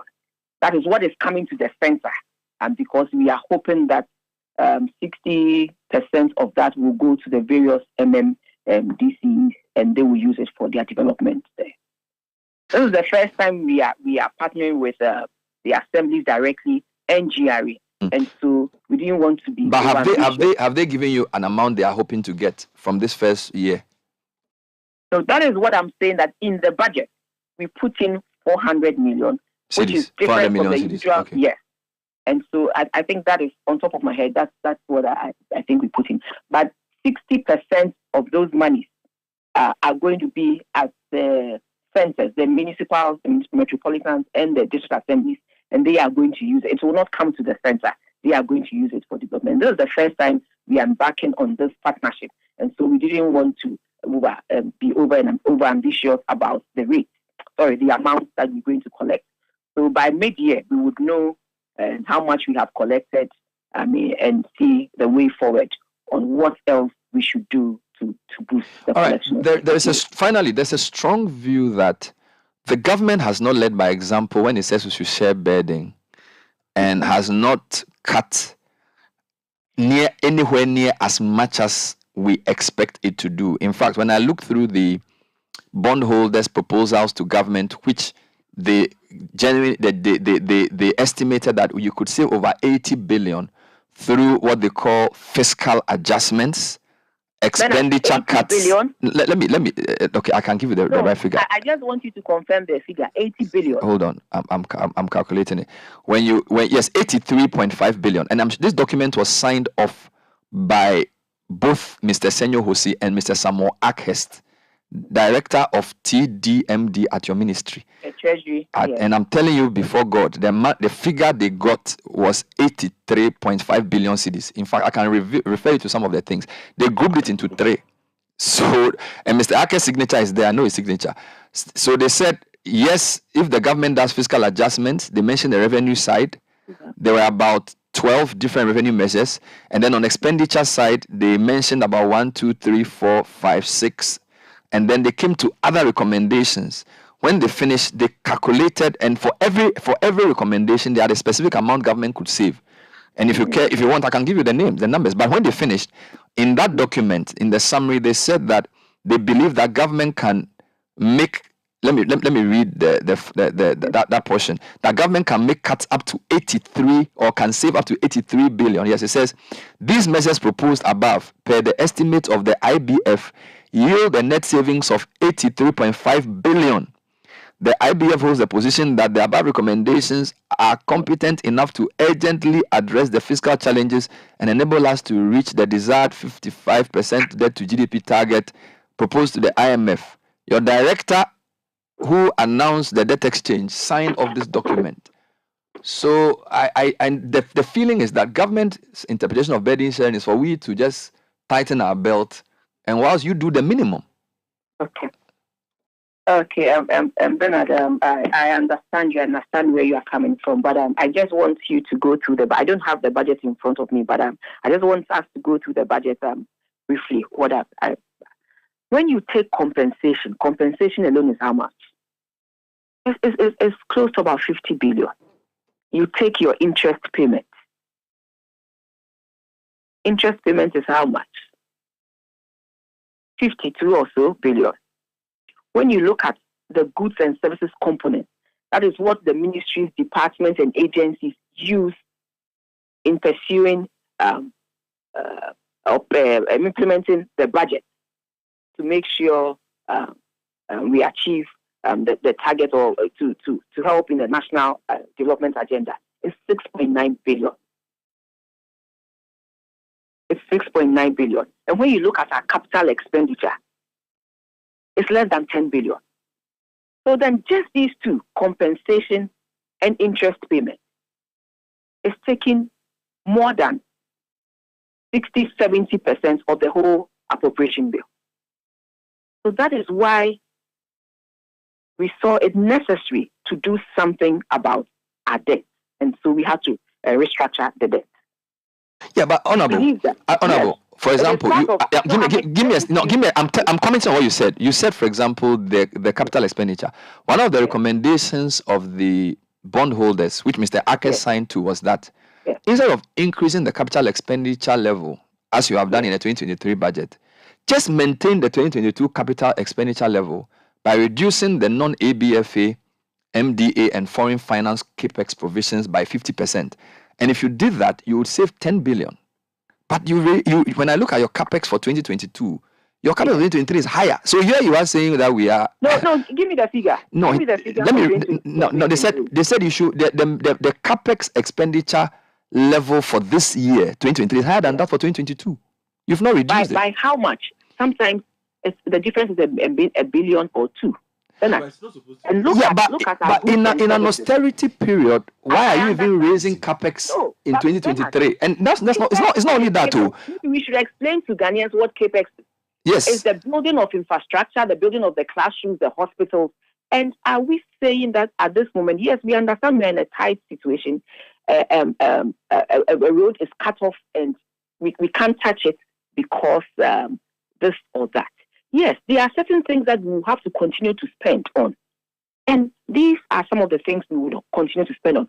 But the things that we can work on to make sure we make a drastic reduction is the interest payments and the principal payment of our debt.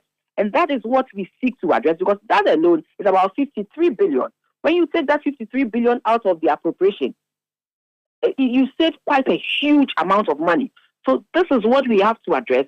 And then also we need to look at the inefficiencies in our compensation management, because compensation alone is more than about 50 billion. So these are some of the things that we should look at. And that is why we are coming up with the biometric is enforced, and we are making sure that we validate people we pay. So we are introducing efficiency measures as well as actually cutting down. Look at the goods and services component of government.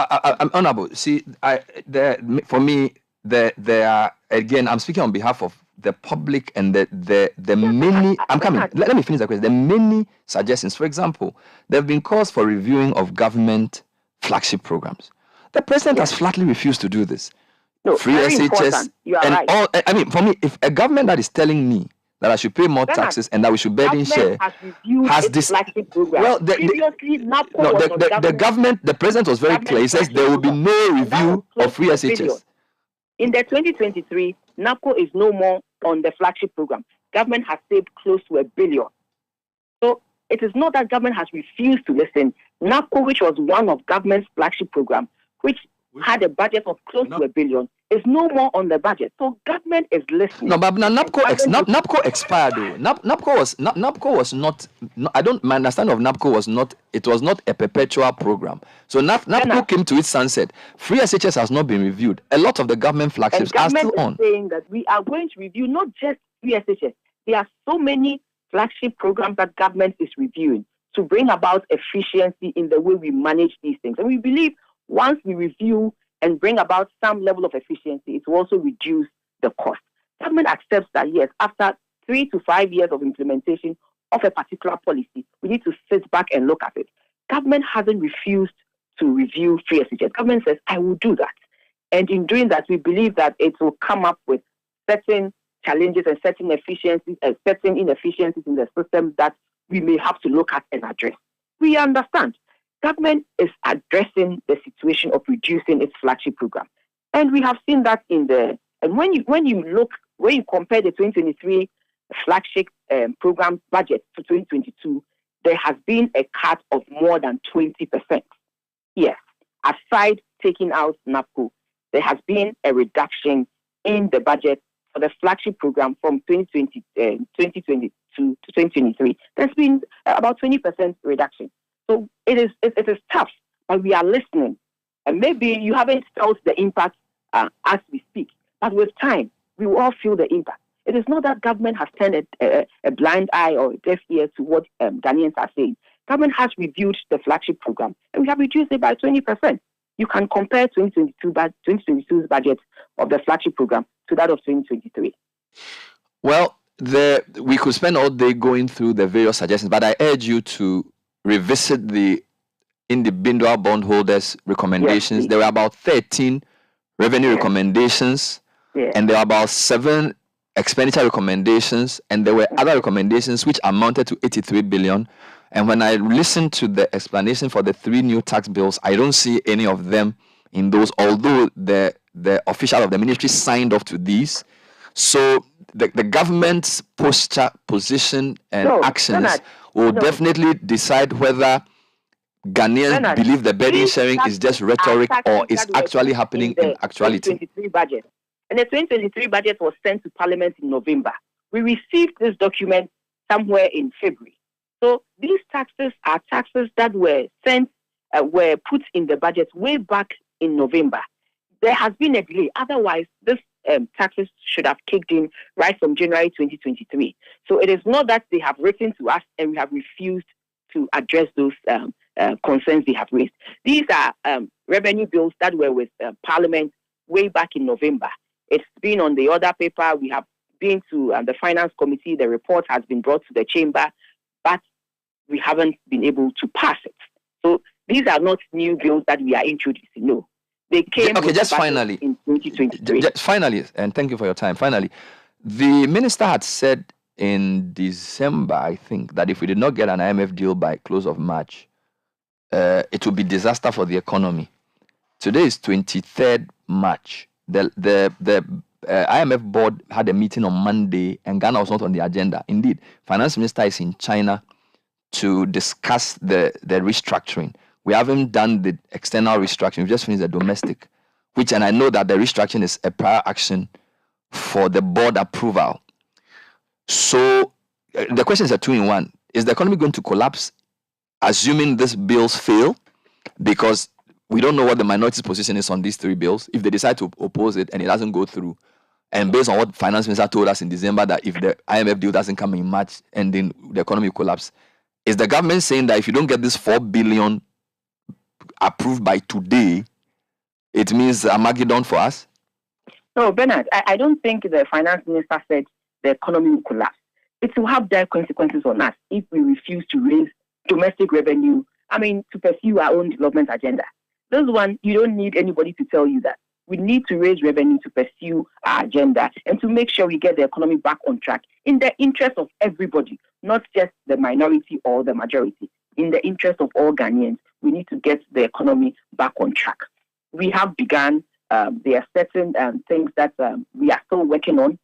Like you said, the external debt restructuring, we are still working on. Currently, the minister is in China, and we are making good progress. And so what we have to do as a country domestically to make sure we get ourselves prepared, that is what we should focus on. And it is part of pursuing the revenue mobilization agenda is part of the commitment we ourselves as a country have made to make sure we raise our own revenue and reduce our reliance on debt. And so this is part of it. And we are hoping that if we should go through with this, and then we finish the external debt operations we will be in a good position to go to the IMF. And remember, we did the staff level, we reached the staff level agreement in record time, and we were hoping that with the support of everybody, we will be able to also do same for. So do you have the support of the minority on these three bills? Bernard, I think you should be helping us, not you, but the media should be helping us, because this is our nation. This is the only country we have. And we are at a time where we need this to make progress. And so we are encouraging everybody to come on board. We believe the minority are on board, and because at the end of the day, it is one country, and we need to make sure we put all the measures in place to make this economy thrive. Because this is what we have, and this is ours, and we are the only people who can make it better. Thank you, Abena Osei-Asare, Deputy Minister for Finance and MP for Etiwa East.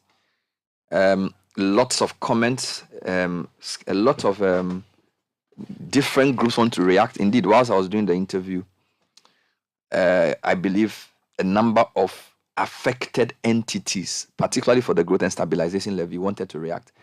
In fact, the three levies, there's another one that would affect some other companies. So, for example, the excise duty amendment will address beverage companies quite severely, and they are also already captured in the growth and stability levy. So, now the excise amendment bill is to amend the Excise Duty Act of 2014 to revise the excise tax rate for cigarettes and other tobacco products to conform with ECOWAS protocols. Now, the bill also increased the excise duty in respect of wine, malt, drinks, and spirits, and imposed excise duty on sweetened beverages and electronic cigarettes and electronic liquids, and increased revenue. Now, apart from mineral water and malt drinks, all other sweetened beverages, including processed fruit juice, do not attract excise duty. So this bill, Act 878, which seeks to amend which is to be amended, Act 2014 Act 878, is to impose excise duties on these sweetened beverages. So those of you who like your sweet Fanta and those things, to increase the excise duty on mineral water and malt drinks. Spirits have a higher alcohol content compared to other beers, but the excise duty on spirits is lower than that of beer. So this law is trying to raise the tax on spirits as well. Sky, you know, the reason that I sort of I'm being restrained in the interview because, you know, the government's posture throughout this period, I recall, it's always been flipped. Like, we won't go to IMF, they don't have anything good for us, they've gone. There will be no haircuts, there are haircuts. We'll get an IMF deal by March. If we don't, the economy will collapse. Now the economy will collapse, we don't get an IMF deal. Do you understand? We have E-levy, we don't need IMF. We have E-levy, we still need IMF. So it's a bit of, it's exhausting. And also because the government has not, so the minister is saying, well, let's come together, let's support them. People came to the government and said, look, call a Sinchi type meeting, bring everybody on board. Come, they said, no, you're not going to do that.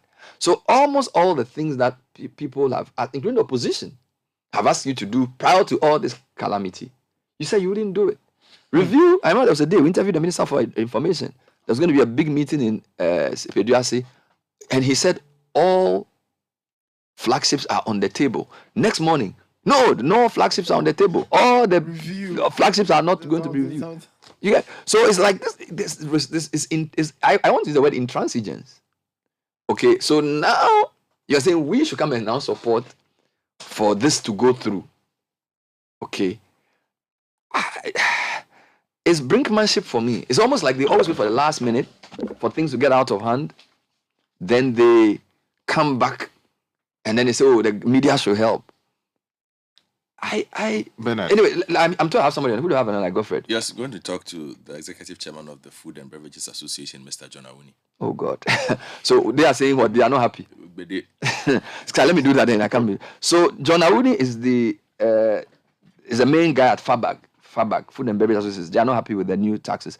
Mr. Awuni, thanks for joining us. Good morning. Welcome, Bernard. So what is FABAG? Who are you people? We are the Food and Beverage Association of Ghana. We constitute manufacturers, wholesalers, and then distributors, retailers. Of all kinds of foods? Of all kinds of food and drinks. So they have the fruit juices, with Coca-Cola.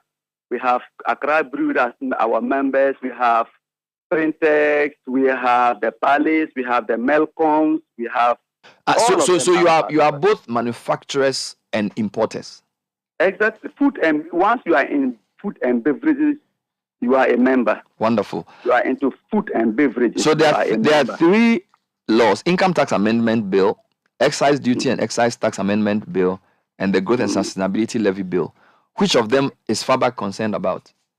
We are concerned about all of them, most particularly the 20% excise duty on fruit juices and water. We are concerned about the 5% group and sustainability tax, and the last one as well. But most particularly those two bills, we think that Parliament must not approve them. We think that it's overburdening the private sector. And as we say, the private sector is the engine of growth of the economy. So if the economy is struggling, it points to the fact that the private sector is not doing well. If the private sector were doing well, the economy will not struggle. In any case, if the economy is struggling, one or two private sector players, if they were doing well, could sponsor the country, could send the country out. The 3 billion cedis they are looking from IMF, private sector, it was doing well, could have taken them out. We are against that because clearly those deals are going to send the private sector down below the line.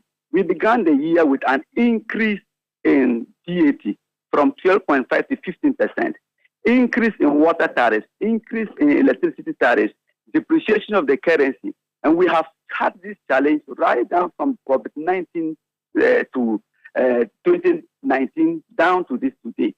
There should not be any reason why government must go out to bring in further tax in the name of raising revenue when there are huge gaps of revenue mobilizations that they have not been able to explore. But John, you are already, as breweries, part of the fiscal stabilization levy prior to this growth and sustainability thing. So the 9 categories that were to pay that tax, your members were already part. So I don't really see your problem with the addition of 6 other groups, none of which is your member. So is it the excise duty that's the problem, or is it the 5%? The excise duty is our problem. The 5% is our problem, Bernard. We are talking about 5% growth and sustainability tax. For how long will this thing take? We have had, as we speak now, Bernard, we have COVID-19 levy 1%. And it was said that it was in place to raise money to take care of COVID-19. Now today, where is COVID-19? Is that levy has almost become a permanent feature. We have toll recovery levy that they brought in, that temporary. God knows when it will be removed. Now this levy that they are bringing in and say growth and sustainability tax, when will we achieve that growth and when will we achieve that sustainability for it to be removed? We are talking about 5% tax on profit before tax. Why don't they just say that they are increasing the corporate income tax instead of talking about 5% growth and sustainability tax? 5% on gross sales. That is basically what they are looking at. And then after that, then the tax again. In a situation where you very much know that the companies are not doing well, the private sector is not doing well. Bernard, I'm very much clear that the government needs to mobilize revenue to stabilize the economy. They need to mobilize revenue to be able to put in some policy in order to secure the IMF deal. But there are so many avenues, as I said earlier. Bernard, you go into a shop just near your office and see and buy maybe paint or buy anything worth even 10,000 cedis in any of those shops. They will not give you VAT receipt. But you go into KFC and buy 10 cedis chicken, they will give you a receipt with an avalanche of taxes. Why wouldn't the government be able to ensure that they can go out, press out, and ensure that they bring a whole lot of people into the tax net, and which will even help them to reduce the tax the tax burden of the citizens. They don't increase in taxes must not necessarily lead to bring increase in revenue. They tried that with the issue of e-levy. Have they been able to meet their expectations? You know, when the taxes go up much, you are going to be encouraging evasion. You are going to encourage people to look at dubious means, and it's like you are punishing the few players that are already complying. What would this mean? What would this mean for your business operations?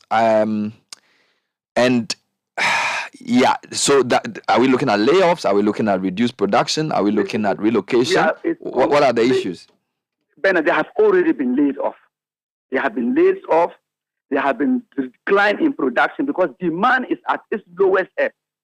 People's disposable income has become very, very, very low. And it's not only low, but it's also even depreciating by the day. You go into the market, prices sometimes increase even by the hours. And I'm telling you of things that I have right on the ground. If the government really have their ears on the ground and proper research, they will not go further to bring even 1% or 0.5% increase in any type of tax. In the name of the fact that the companies will bear it, companies will pass it to the consumer. Consumer disposable income is very low. So how can they afford? So it shoots back to the fact that the companies cannot even meet their budget target or their sales target. So clearly what we are looking at, Bernard, is that let the government ensure that people who are outside the tax bracket. I have gone to buy goods so many times worth 20,000, 30,000 without a receipt. Yet you walk into a shop and buy even water 5 cedis, and they are asking you to pay various types of taxes. Why wouldn't the GRA, why wouldn't the government push out people all over? Just as they did for, they've done ECGs going around. Let them go around all over and ensure that the Madina market, the Agbogbolosi market, the Okanshi market, all over the country, people, once you are in a shop and you are selling, you must have a GAT receipt there. You go and buy plumber materials worth 100,000 cedis, nobody will give you a receipt. Yeah, you go into a hotel with a room worth 100 cedis, then they are asking you to pay tourism levy, they are asking you to pay VAT, get pay, get fund, and all those kind of things. I don't think that's been fair to the few players that are complying. I think that the government must really look at it. This issue of taxation is not the way to go. We were told that they were coming in to move from taxation to production. This is not the way to go. And this has not been the issue, particularly with this government. It has been an issue with all other governments. And we have always said that taxation will not lead us anywhere. Few people, it's like Bernard today.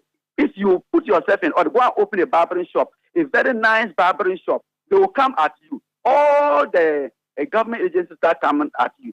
But if you go and open like some kiosks, nobody will mind. Just like if you put your system in a proper order to serve the country, it becomes a punishment. Thank you very much for your time, and I'm sure the business team will call you for further comments. That was John Awuni, president or the main guy at FABAG, which is the what's FABAG again? Food and Beverage Association of Ghana. And they're saying that job losses have already occurred. They are not happy. They're affected in two ways. Their breweries are paying 5% of profit before tax as part of the growth and stabilization levy, sustainability levy. And now the excise tax amendment will also affect them adversely. Sky, as I was saying, the whole tax is even a misnomer because a growth tax, again, basic economics. In the US, when they say they do tax cuts, they expect private sector to benefit from those tax cuts to employ more people. So if you are raising taxes for all companies, particularly, what it means is that all other companies who are not listed in the 15, including yours, pension companies, all of us are going to pay 2.5% of profit before tax. This is different from your regular corporate tax. So this cannot be a growth. It's basically saying government believes that they can use the money better than you. And they haven't proven to be efficient users of the money. You see, Bernard, that is the starting point. That this government has shown all of us that it is incapable of prudently managing our resources. And on any proper thinking level, we should not be committing our resources to them again. If it were parliamentary democracy, I'm sure by now we would have removed the Prime Minister from office. Because if it was even a coalition, given how the numbers are very delicate in Parliament, perhaps you would have lost control of parliament, and there will be calls for a new, leader entirely, because the government simply is failing across the board.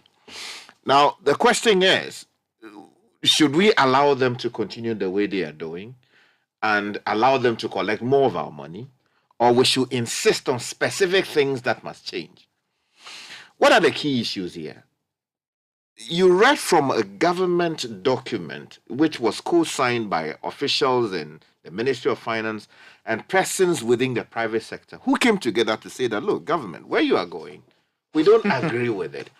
It is possible to cut losses in key areas as to lessen the kind of impact or burden you want to impose on the citizenry.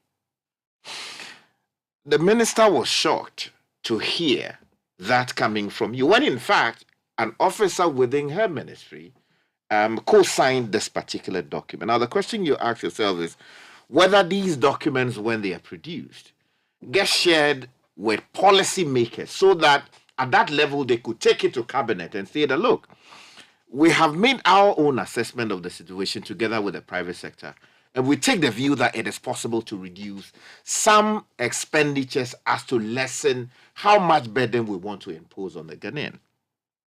We have consistently said in the studio that the kinds of losses we are seeing require some major cuts and sacrifices from the government. And when I started talking about it, Bernard was saying that, look, you go and do the research and produce the report. Then I would accept that these are the losses that need to be, we are looking at, that need to be cut. Now the report is out there. And it would seem that the people in government are not even reading the document.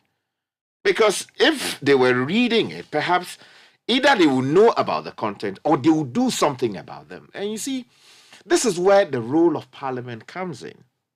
Because you cannot continue to hand the keys of an oil store to Adadi.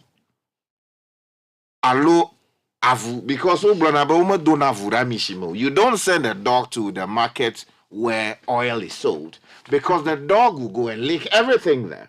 Mm-hmm. So if the government has proved that it is not responsible in protecting the public purse, and there are so many examples to cite, it is the job of Parliament to insist that, look, we are not going to approve a penny more if you have not shown that this is how you use the money. COVID financing. We have seen a report, although yet to be considered by Parliament, that is damning on so many levels. When the president went to Parliament to address the nation on the state of affairs in our country, he basically whitewashed the institutions that have been indicted by the authority given to the public. What's the name? The Auditor General. Which means that to look into these had it not been a prior action for the IMF, they wouldn't have even done it. Exactly. So why would you ask the Auditor General to look at our expenses? Come up with a report. The report is yet to be considered by Parliament. Maybe he's the auditor in chief. And then you go and sort of clear them for. It's the auditor in chief. But why is the commander in chief? You see, Bernard. So you should show a certain level of, concern, commitment to protecting the public purse. I wanted to prove a point to you, just I made to the minister. So, I said to her that the committee, the senior people, and they had recommended that we should even maintain 2022 level of capex instead of increasing it, right? Now, capex figure for 2022 was 15.7 billion. Ghana cedis. Yes.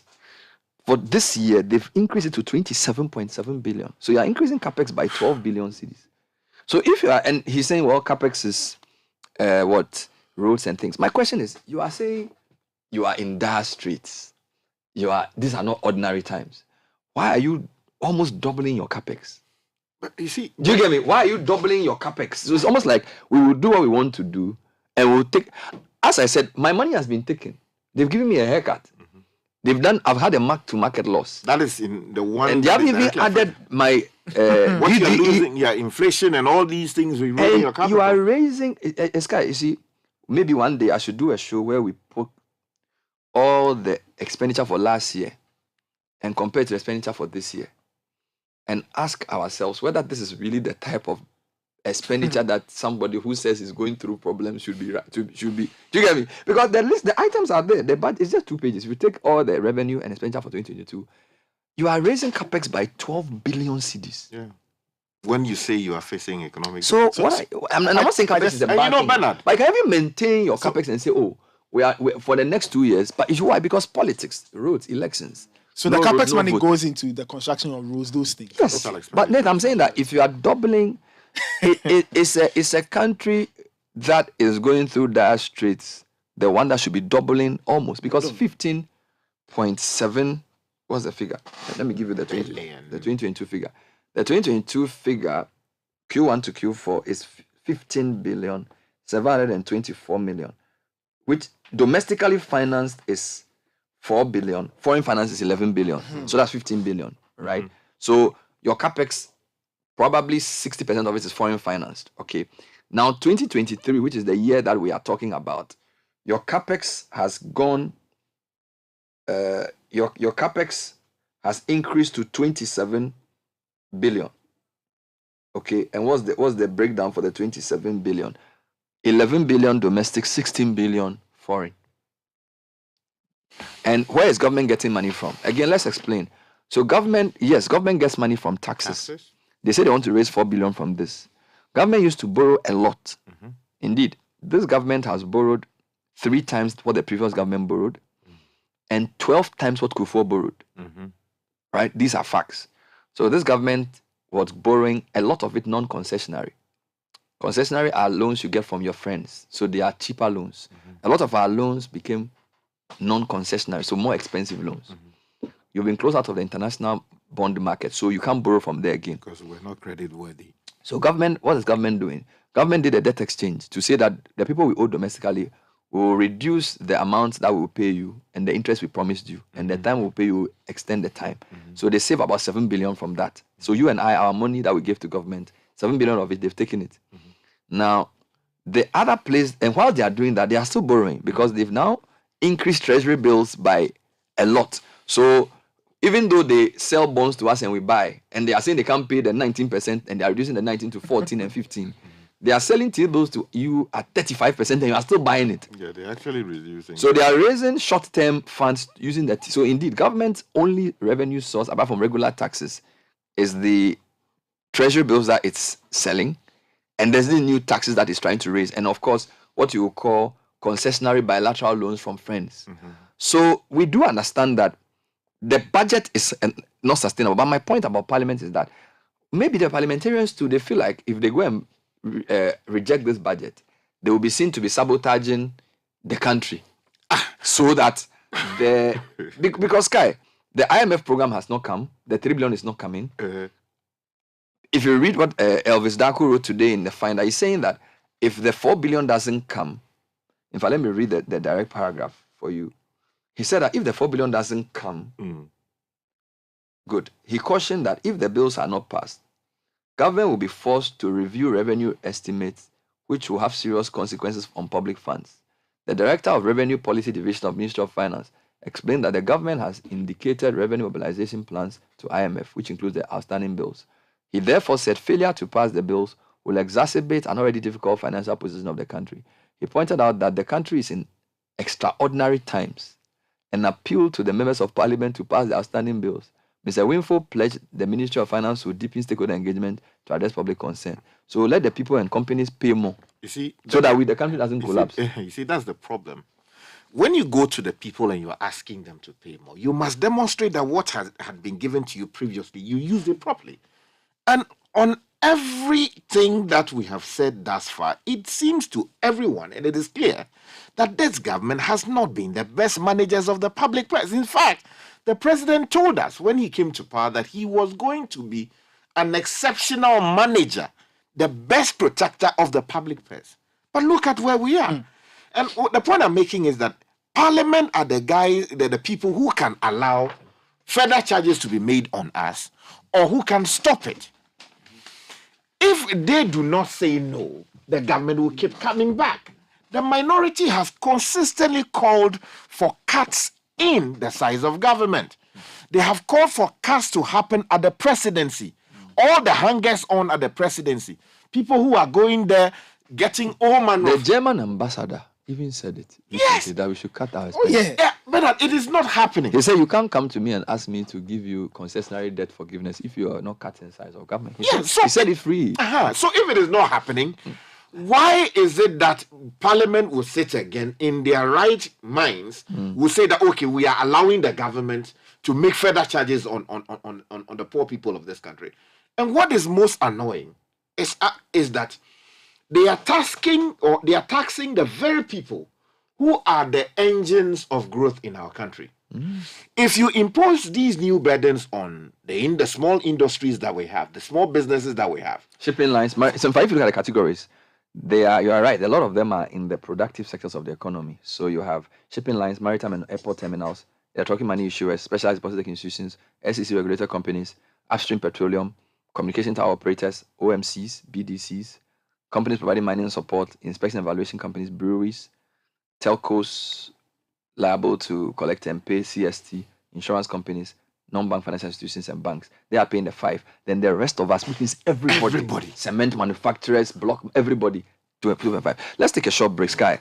I know that this has tilted the discussion away from the social media point, but there's even some message I have to read on that. But let me come to Nathan to do a few quick announcements for me before we come back to what is left of the economy.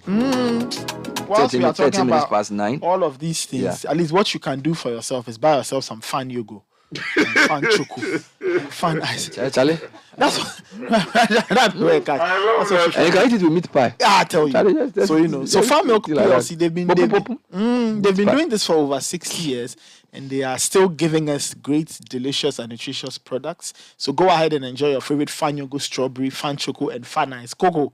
At 3 cedis for the 145 ml pouch and 2 cedis for the 100 ml pouch. So that's what they are saying. You can why does it always go with pie, though? I mean, the boys who pull the thing, they always sell it with pie. Yeah, that's the combo. But we want meat pie, not air pie. You can call Farm Milk on 030-700-0595. Now, grabbing your favorite drink for all your different occasions can be tricky sometimes. No need to stress. Your favorite Coca-Cola has you covered. Now, the 300 ml Coke Classic is now 5 cedis. 300 ml Coke Zero, Fanta, and Sprite is 4 cedis. If you want it in larger quantities, then the 1.5 liter Coke Classic is 20 cedis. And the same sized 1.5 liter Coke Zero, Fanta, and Sprite is selling at 18 cedis to share with family and friends. Real ice cold refreshment with your friends and family. Now, Indomie's put out the latest edition, Indomie Beef, and it's the same great taste, and you can enjoy your Indomie. It's called Indomie Tolo Beefy. I tell you what, Charlie. If you want a quick meal with a pleasing flavor, do your taste buds a favor with the new Indomie Beef flavor. Indomie tastes great. And the British Council says that they are giving you an opportunity to impact the world around you. Those who study abroad in countries like the UK are getting much more than just a degree. They are getting a world of valuable experiences, as we can see. Sky here and your good self. Visit the British Council website to find out how you can own your future. ECG is announcing that revenue mobilization, 20th March to 20th April, this will focus on SOEs, in fact, all categories of customers in areas, including SOEs, monitored by special teams who will apprehend and prosecute customers who attempt to interfere with the exercise or undertake illegal connection. Now, pursuant to this exercise, ECG will operate with a lean staff pool who will provide essential services to customers during the revenue mobilization period to enable total participation.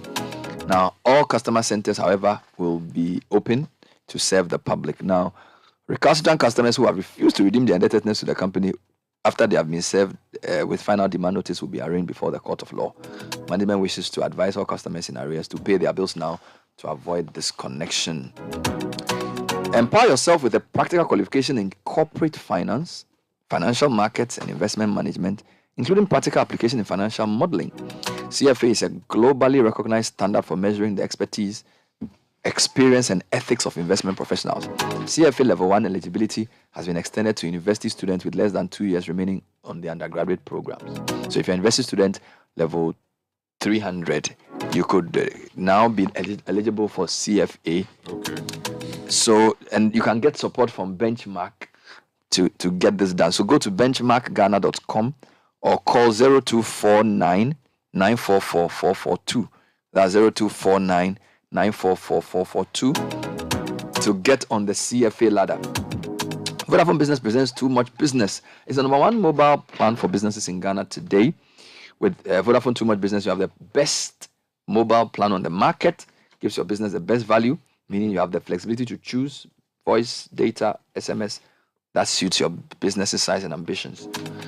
Now you can call 0507 779 000 or email vodafonebusiness.gh@vodafone.com to get onto Vodafone Too Much Business.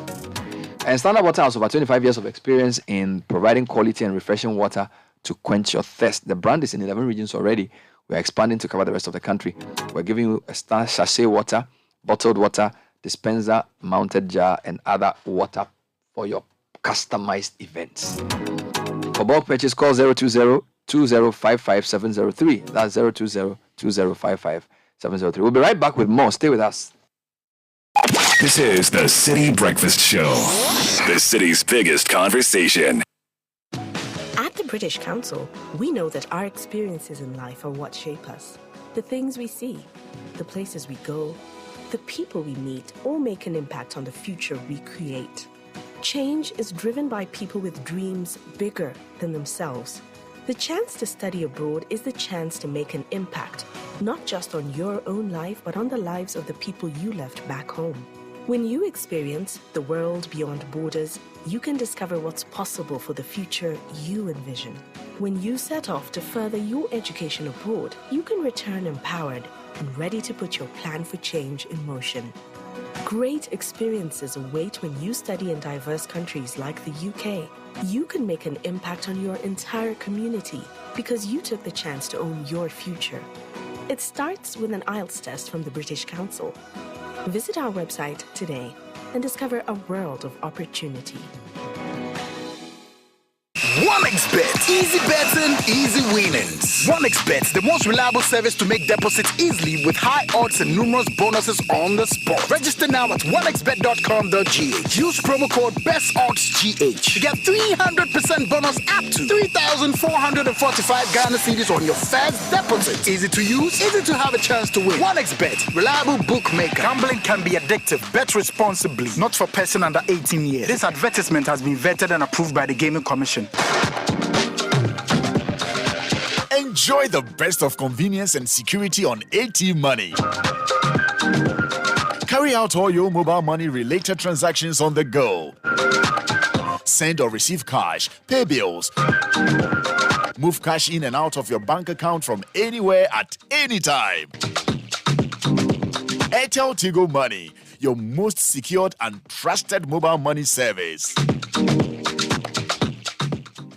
Hey, nowadays, germs are in the air. Aren't you concerned? Concerned about what? About the children, of course. In times like this, they sneeze, cough, and fall ill just like that. This is why we need to give our children and ourselves a fighting chance with the maximum protection of Dettol soap. Dettol soap not only refreshes you, but it can be used for bathing and washing hands. So keep calm, get Dettol soap. Dettol protects from up to 100 illness-causing germs. Dettol is endorsed by the Ghana Registered Nurses and Midwives Association. This advert is FDA approved. The British Council's Innovation for African Universities program, Showcase Roadshow, heads to Accra, Ghana. The showcase will take place on 24th of March, 2023, from 10 a.m. at the Accra International Conference Center. Come and witness innovation and entrepreneurship support in higher education ecosystems that has come out of the 4 pilot countries. Come and mingle with other young entrepreneurs. Come and hear what technologies African industries are seeking. Come and meet job creators. Come and showcase your own creativity. Come and shine at this unique event for young stars. Curated and delivered by British Council's Innovation for African Universities, IAU. Visit British Council's social media pages to find out more and register today. Are you a consistent Tier 3 pension contributor? If yes, AICO. CitiSpay is rewarding you for the good habits. Access a loan within 24 hours at just 2.5% monthly. Visit our website www.citispay.com.gh and choose what is right for you. Call us on 0595 738121. Citispay. We leave no one behind.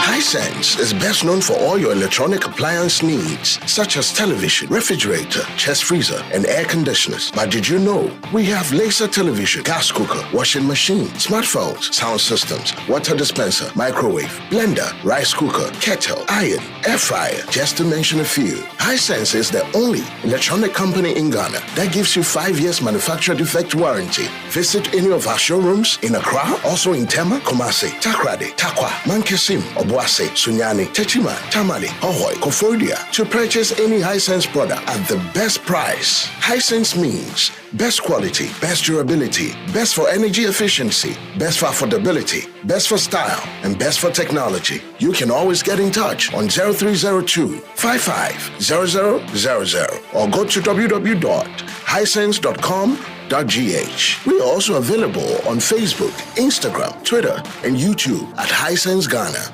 Hisense, everyday prices for everyday people. Join the conversation on the Citi Breakfast Show on Facebook at facebook.com/Citi97.3, Twitter at twitter.com/Citi973, and Instagram at instagram.com/Citi973 with the hashtag CitiCBS.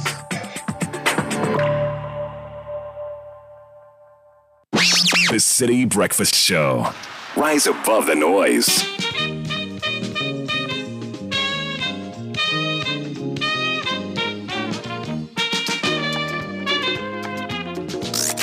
Unleashing the power of relevant radio.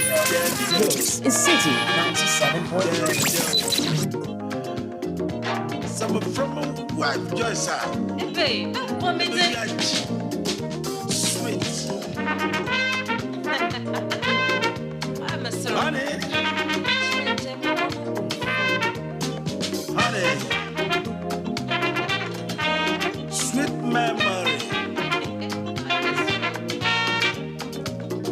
Dead down. Dead down. Dead down. Joyson. Joyson. Joyson. Some review. The Citi Breakfast Show. Rise above the noise. My Kufunina Apumo. 24 minutes past 9. We'll be getting into our Heritage Month on SCB shortly. Here are a few quick comments on the. Okay, so there's this one I want to read from Sam George. It's in connection with the very first topic that we're discussing just before we go to. So it says most of the online platforms have been mandated to have child policies to protect children. For example, the major platform Facebook, Instagram, and WhatsApp have policies mandated by the EU and the GDPR. So Instagram has developed analytics that show you how much time per day you are spending on the platform. Now, the issue is users being able to use these analytics to ensure control. Now, on the issue of TikTok, when you set up the app, you determine what you see on your feed. Most people select funny videos and all kinds of unproductive content. In countries like India, Singapore, and even China, where the app was developed, children of a certain age are largely restricted to educational content on the platform. So in Ghana, TikTok is a fun content platform, whilst in other countries, it is actually a learning platform. And finally, on the issue of policy, Ghana is too small to demand community standards that are unique and peculiar to our nuances. We, however, could be the champion of an Africa-wide policy like the EU has the GDPR. This is because Meta, for example, has earnings that are 100 times our GDP. And so we can also do via leading conversation on the African framework. All right, thank you. More comments on this and other matters? Okay, this one says, Bernard, it makes no sense to deliberately suffocate your citizens and milking them of their hard-earned fortunes when duty bearers have failed woefully in giving employment to your citizens. The citizenry are not going to pay much more tax. The lack of culture of accountability, because duty bearers serve their parochial interests and their cronies, is why we are where we are. How much has the country lost to the wind? Which unaccounted for is the code word. This one says that the woman only spoke good English, not much. You want me to burden share with the government when you are still driving in a huge convoy? It's coming in from Patrick in Togoma. This one from TKK in Asylum Down says that if indeed we are the ones to solve our own issues, Honorable Ose Asare, what are we doing with the IMF? Bernard, you are pouring water on stone. This government is not one that will listen to anyone. This is the most painful interview I have listened to on your program. The deputy minister is a true representation of the government. She's just talking and not listening. It's coming in from Nene Ayiku. This one from TJ in Belgium says that, good morning, City. This government is heartless. Why do they keep telling Ghanaians to cut? But yet the government keeps increasing its size. This one says that whose fault is it that we are here? It is not the misappropriation of the fiscal. Is it not? Yeah, the misappropriation of the fiscal. That's what has brought us here. Why now come to the innocent, vulnerable people asking them to pay more? We pay all our taxes to you, government, to use it, and then you go borrowing, knowing very well your revenues and income streams are not in existence. We, the people, say, okay, let's all take the cost and share. First, cut your overhead costs on government spending. You say no, but we should rather pay more taxes to you. Bernard,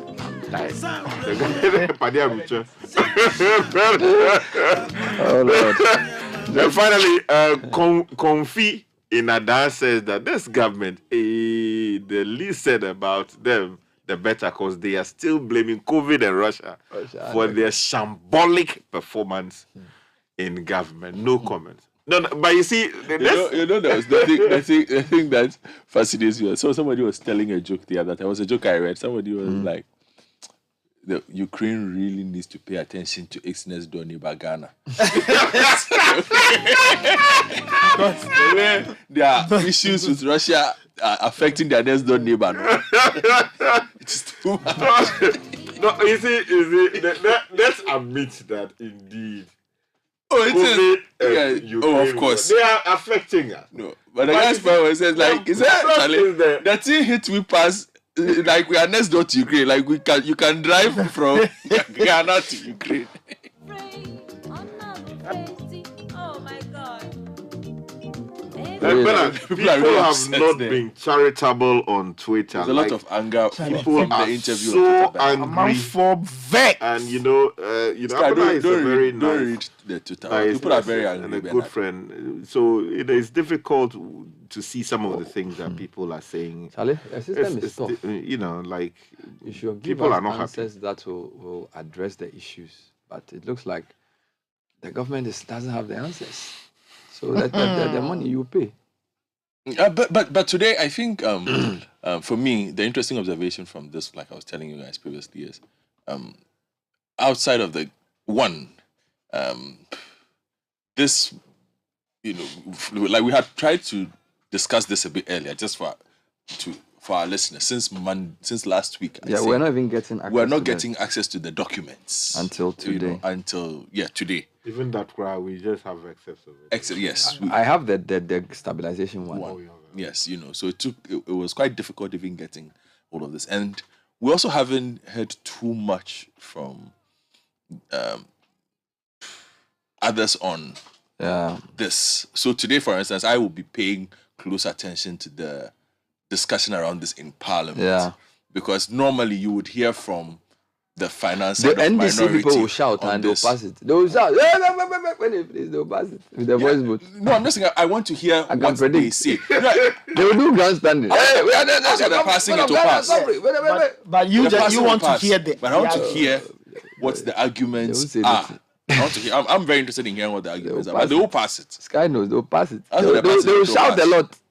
But they will finish and pass it. You see, Bernard, what's happening is that for some reason the minority, sometimes they push and then also look back and say, well, I mean, if you have an economy that is in serious crisis like the way we do, and you don't take these measures, the whole thing collapses on everyone, and then everybody suffers. So they look into it and say, okay, let's adopt a more practical approach.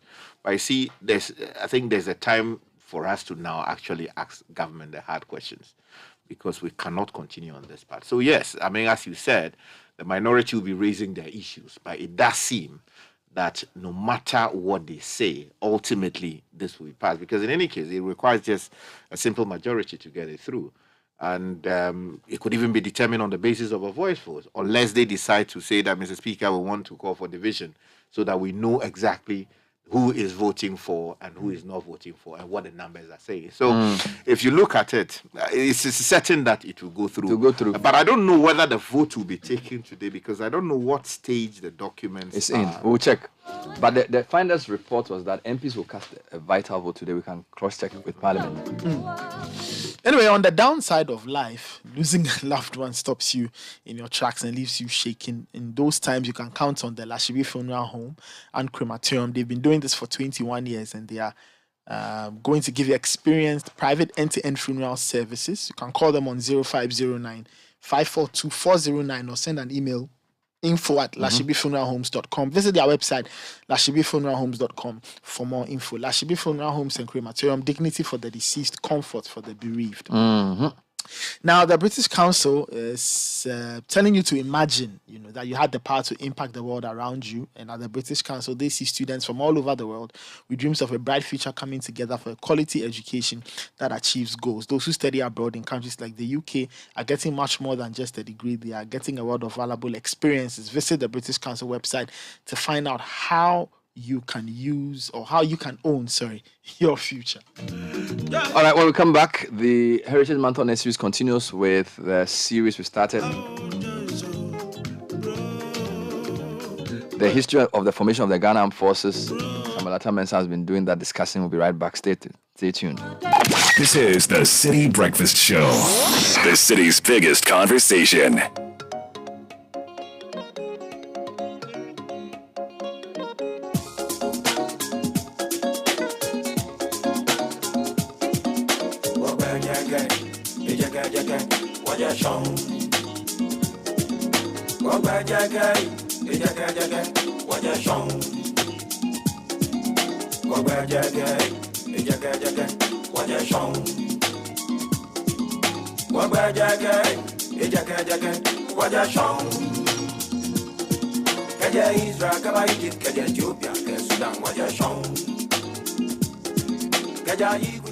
And this is still the story of the Ghana Armed Forces. What actually gave birth to the activities that gave birth to the Ghana Armed Forces. And as you can hear from him, they are a series of interconnected events over decades and centuries that gave birth into what started and then grew to what we see today. At this point, what kind of military structure did we have as a country? Thank you very much. In 1860, the British met the Dutch. Let me go back to 1850. By 1850, we have three Europeans, the Danes, the Dutch, and the British. They were all here? They were here. Operating business. In the Gold Coast at that time. But the Danes decided that trade was not too profitable. And Denmark abolished slave trade in 1793. And the gold was not flowing like at first. The Ashantis were sending everything to the Dutch at Elmina. So they sold their forts and castles to the British in 1850 and left. In 1850? And Great Britain became, apart from the Dutch, was controlling the whole of the Gold Coast. But for the Dutch at Elmina. But were they controlling the Ashantis as well? No. I'm talking about the southern part of the Gold Coast. Then they met in 1868, the British and the Dutch, and decided that they were going to choose River Slowy. River what? Slowy. Slowy. Slowy. Where is after that? Cape Coast Castle, you are going to Elmina. You see a stream. That's one. You see a that stream. joins the sea. Where they built, what do I call it? Sea defense. Yeah. They chose that stream. And instead of pronouncing Slowy, they were pronouncing it River Sweet. River what? Sweet. Sweet. You know, British are like Ashantis. Yeah. Ashantis cannot pronounce any name very well. Once the name is as well as Ashanti name, the British are also like that. They say I'm gonna get. I don't even understand this. You can correct them 1,000 times. No. They say I'm gonna get. So the British called it River Sweet. And then they decided that all Dutch forts to the east of River Sweet should come under British administration, headquartered at Cape Coast Castle. And then all British forts to the west of River Sweet will come under the Dutch, headquartered at Elmina Castle. Oh, still Elmina, okay. Then the Fanti chiefs met and said that if it is so, it means Fanti country had been divided into two. Yeah. Because Fanti country, it goes up to the River Pra. So they started picking up fights. Commander people started fighting the Dutch. And then in 1872, the Dutch also sold their possession to the British and left the Gold Coast. So in 1872, the British became the sole owners of the forts and castles in the Gold Coast. When this thing, you know, I told you already, Asantini had the note to Elmina Castle. So they say the British cannot buy Elmina Castle without a reference to them. Because by having the note, it means they are the owners of the castle. Yeah. So in 1872, they attacked. And Asantini Amankotia told Nana Asantini Kofi Kakari that he will bring the walls of Cape Coast Castle to Kumasi. That battle should have gone to another general. But Amankotia lobbied and was given to him. And he became so powerful that he constructed his own road from Asin Fosu to Abakrampa. And they carry him in a palanquin. On the way from Asin Fosu to Cape Coast. They carried him from in a palanquin from Asin Fosu to Cape Coast. Oh, yeah. You can imagine how powerful Amankotia was at that time. But he tried so many times. He couldn't breach the walls of Cape Coast Castle. Why? The cannons were at work. Oh, okay. And the Cape Coasters were on the side of the British. Okay. So they were fighting. They defeated the Ashantis. All right. And because of this, the British government decided that let us punish Asante once and for all. So the best of all the British generals, Sir Garnet Wolseley, was sent to the Gold Coast. He came with 12,000 men. What? From UK, West Indies, and some from Sierra Leone and other nations. All of them came here. They came and they added to the militias existing on the ground. And he brought Lagos constabulary troops from Nigeria. In 1865, here was a British captain coming down with Clapperton and Denham on the Niger. With what? Clapperton. That was a white man's name. And then Denham. And they had a shipwreck on the River Niger.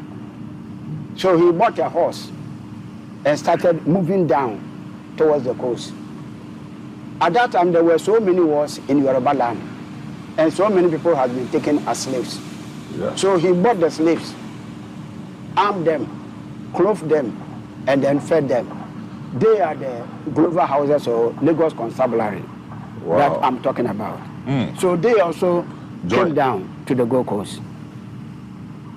And in November 18 1873, they set off to Kumasi. He came with engineers. He came with signalers. That as they were moving, they were constructing road, laying telegraph lines. Wow. From Cape Coast Castle. For communication. For communication. So he crossed the Pra when the river was at low tide, just like how it is today. They crossed, and the first engagement with the Ashantis was at Amuafune Asante Bekwai. Ashantis were pushed back, defeated, and then Menchia was ransacked. Then he retreated from there to Fomena, Adanse Fomena. And then another batch of the troops, they went through Axim. And then when they reached the parallel of Kumasi, they moved eastwards. Eastwards, yeah. And then they also came in and added more casualties to the Ashantis. Then the Grover houses, they operated along the Volta River. When they reached the parallel of Kumasi, they too moved west.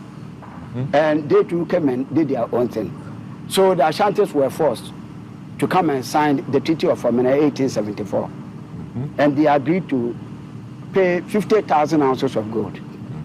And that Asante will not go to war without informing the British. And that slave trade should be abolished. Slavery cannot go on. And then pioneering, let's say I'm owing you money. I can't pay, so I send my child to come and stay with you. Yeah.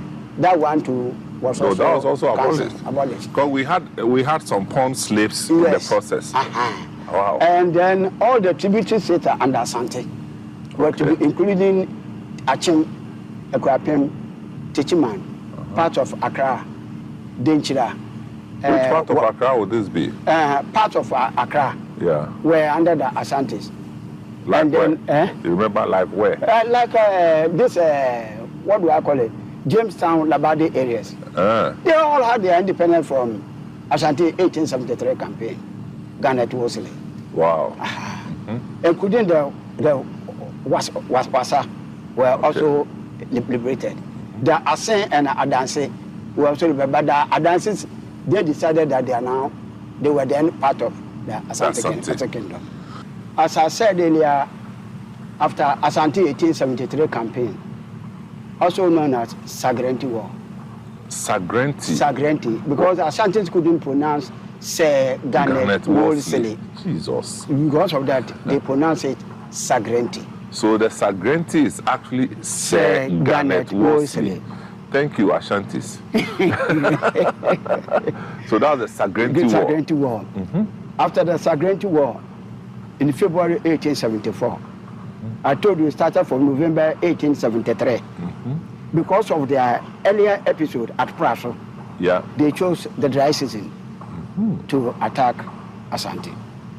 And after that, the southern part made up of present-day Western and Western North regions, present-day Central region, present-day Eastern and Greater Accra regions, and then the southern part of Volta regions from the coast to 130 kilometers inland, all became part of the Gold Coast colony. Wow. This is the birth of the Gold Coast colony. It was created after the Sagrenti War.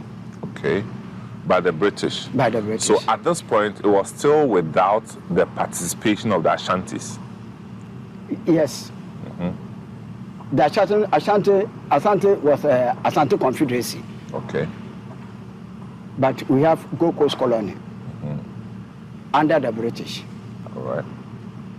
Then I told you about the Lagos constabulary who took part in the 1873 campaign. In military, we call it Asante 1873. Then in the Civil War, they call it Sagrenti War. All right. So after the 1873 campaign, the Nigerians who came down with Grover to come and fight, they said the Gold Coast was too good for them. Here, there were not major wars like the Yoruba people, their wars. So they decided not to go back to Nigeria. So some books says 350 Others say 300 were left behind. In 1879, they were used to form the nucleus of a force called the Gold Coast Constabulary. That's the Lagos Constabulary. No, the Lagos Constabulary who came and fight.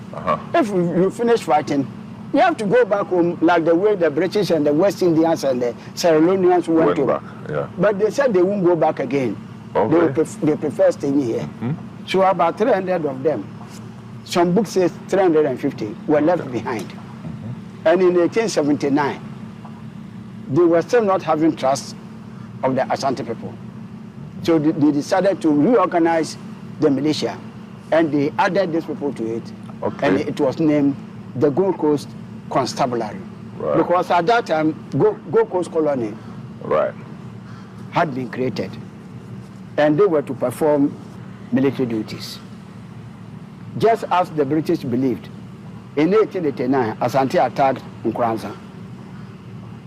And this made the British to march to Kumasi in 1896 and demanded that the Asante should pay the war indemnity of the 1873 campaign.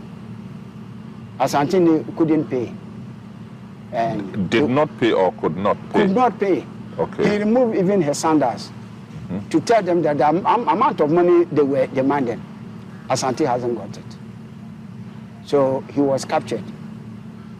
Which chief was this? Asante Ajima Pempe the first. Okay. Also known as Kokudia the third. All right. He was captured and sent to Cape Coast Castle. From there to Elimina Castle.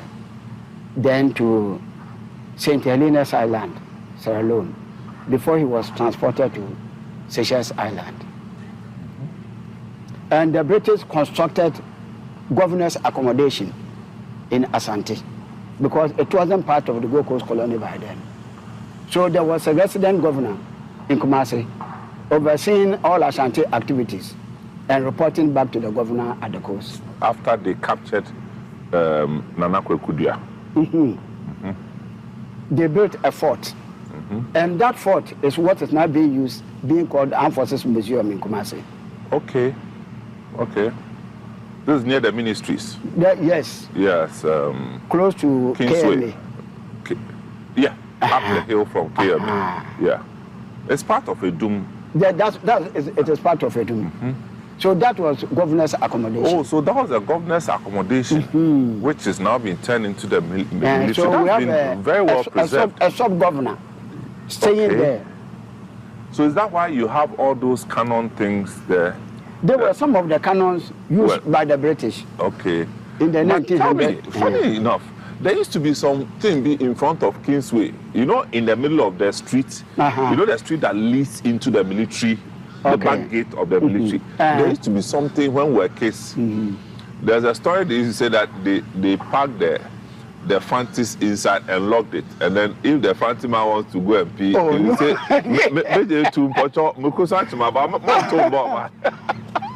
when I attended school at BA, the Ashantis were always laughing at us. Sometimes they will see you and call you, hey, Major Tumantumbo. And so I asked them, the Fantis and Asantis, who first saw gun and then gunpowder? Who saw it first? So that story had some. But it wasn't the truth. A creation of, not until it used to be a story that was buried out until in I think 1972 to 73 about Colonel Bedu from Cape Coast. From Esikuma, yes. Became the Ashanti Regional Commissioner. Yeah.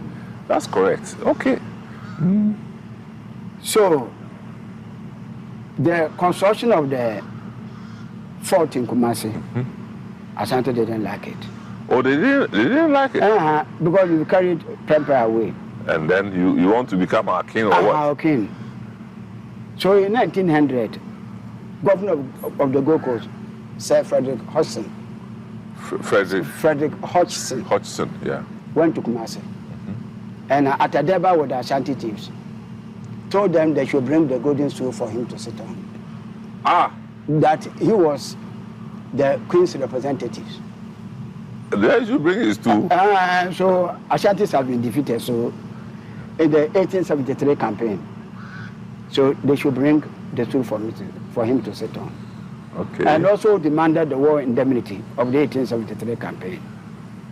And also told them that age-long practice of human sacrifice, slave trade, slavery, pioneering, and those things, and they shouldn't exact tribute from any tributary state. He mentioned them once again. In the night, Ashantis got angry, barricaded all roads in and out of Kumasi. So the governor was holed up in the fort. And here we were having some Gold Coast Regiment troops at Gambaga and Kintampo. And Major Morris. They were brought in, they broke through the Ashanti barricade, entered the distance, and then with some other troops in the night, the governor was able to escape back to Accra. You know that in 1877, the capital was moved from Cape Coast to Accra. Yeah. So this was the situation. Wow. When a telegram was sent to London. So a telegram was sent where? From Accra to London. Okay, so for those of you who are watching, telegram is like WhatsApp message, don't worry. At that time, those days when post office was there, and if you can call somebody on telephone, you have to go to post office. Of course. So you can send a telegram message.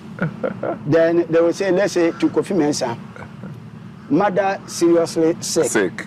Proceed immediately. That is all. Few words. That's all. Because if your words, when your words are longer, your words are more, you will pay more. Yes. That was it. So, as we are speaking, we go back to 1897.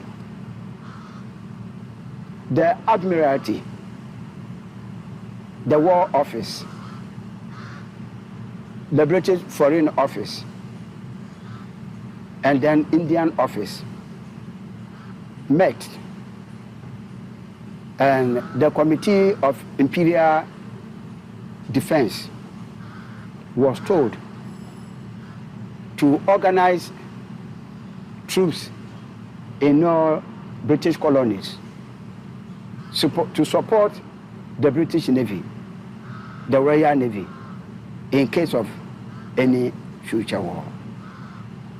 So in northern Nigeria, 1 and 2 battalions were formed. And then in southern Nigeria, to southwest, Lagos Constabulary now became Lagos Battalion. And then in southern Nigeria, the Southern Nigeria Regiment, southeastern Nigeria, another regiment was formed there. And as I told you earlier, we had the Gold Coast Constabulary in the Gold Coast also. And I told you some of the constabulary troops came from Nigeria. Nigeria.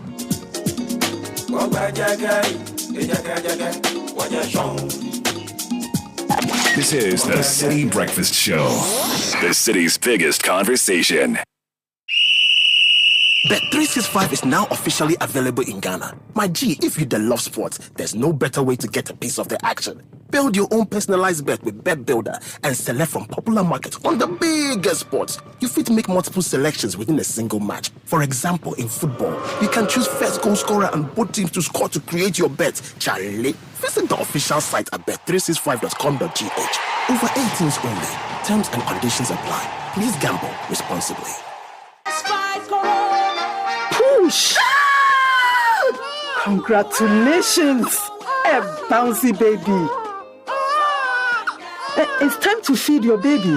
Yes, I want to thank you for your advice to go for the COVID-19 vaccination during my pregnancy. I was worried, but the way you assured me helped me a lot. I had my peace of mind from the fear of getting seriously sick with COVID-19 and also carried my pregnancy to full term without any complications. Now I have a bouncy baby. I'm glad you took our advice. You see, every pregnant woman needs to know that the COVID-19 vaccine is safe for her and her unborn baby. You are right, Auntie Ness. There are people going around spreading rumors. Yes, so all kinds of wild rumors and misinformation. Look, I got pregnant after my first dose of the COVID-19 vaccine. Went for my second dose while pregnant, yet I carried it full term and just delivered a healthy baby. I will go for the booster on my first postnatal visit. You were right not to listen to them. The vaccine protected you and your baby from severe COVID-19 illness and hospitalization and can protect all pregnant women and their unborn babies.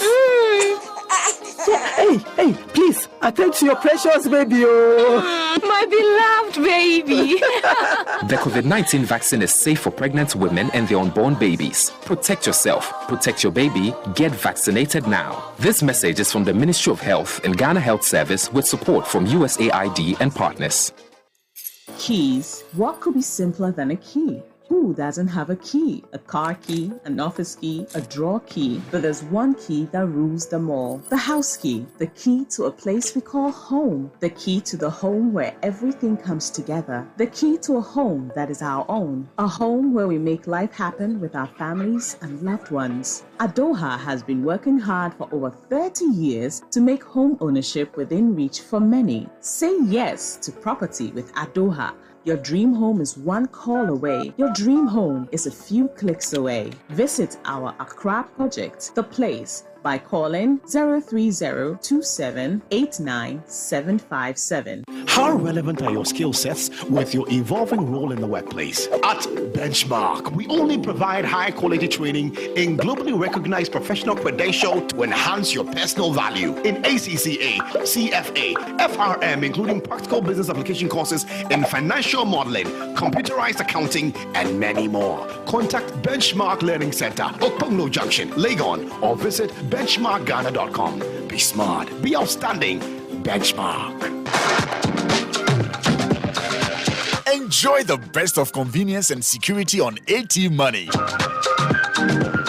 Carry out all your mobile money related transactions on the go. Send or receive cash, pay bills, move cash in and out of your bank account from anywhere at any time. Airtel Tigo Money, your most secured and trusted mobile money service. Fly Emirates first and business class and look forward to a journey that's as incredible as your destination. Start your holiday with delicious fine dining, impeccable service, and comfort that's out of this world. Sip drinks in our A380 onboard lounge on flights from Dubai and beyond. Watch a movie and drift into a restful sleep in flatbed seats. Treat yourself to Emirates first and business class. Fly Emirates. Fly better. Your favorite jewelry show, the Jewelry Art Show, is here again. Come and see exciting designs from renowned artists from around the world. Get exclusive discounts from our exhibitors and polish your jewelry pieces for free. Date is 31st of March to the 1st of April. Venue ANC Mall in East Legon. Time is 10 a.m. to 10 p.m. each day. The rate, it is absolutely free. The 2-day events will feature ready-to-wear designers and designs that would excite and tickle your imagination. This will be coupled with exciting musical performances from your favorite artists. The Jewelry Art Show is brought to you by NC Group Limited and proudly sponsored by PMMC and PJL, ANC Mall, City TV, City FM, Sikapa Jewelry, and MFA Jewelry, and supported by Federation of Goldsmiths and Jewelers Association and the Ministry of Tourism. For sponsorship and enquiries, please call 0599 428 555 or send an email to jewelry@nzgh.com. Jewelry Art Show, projecting Africa to the world.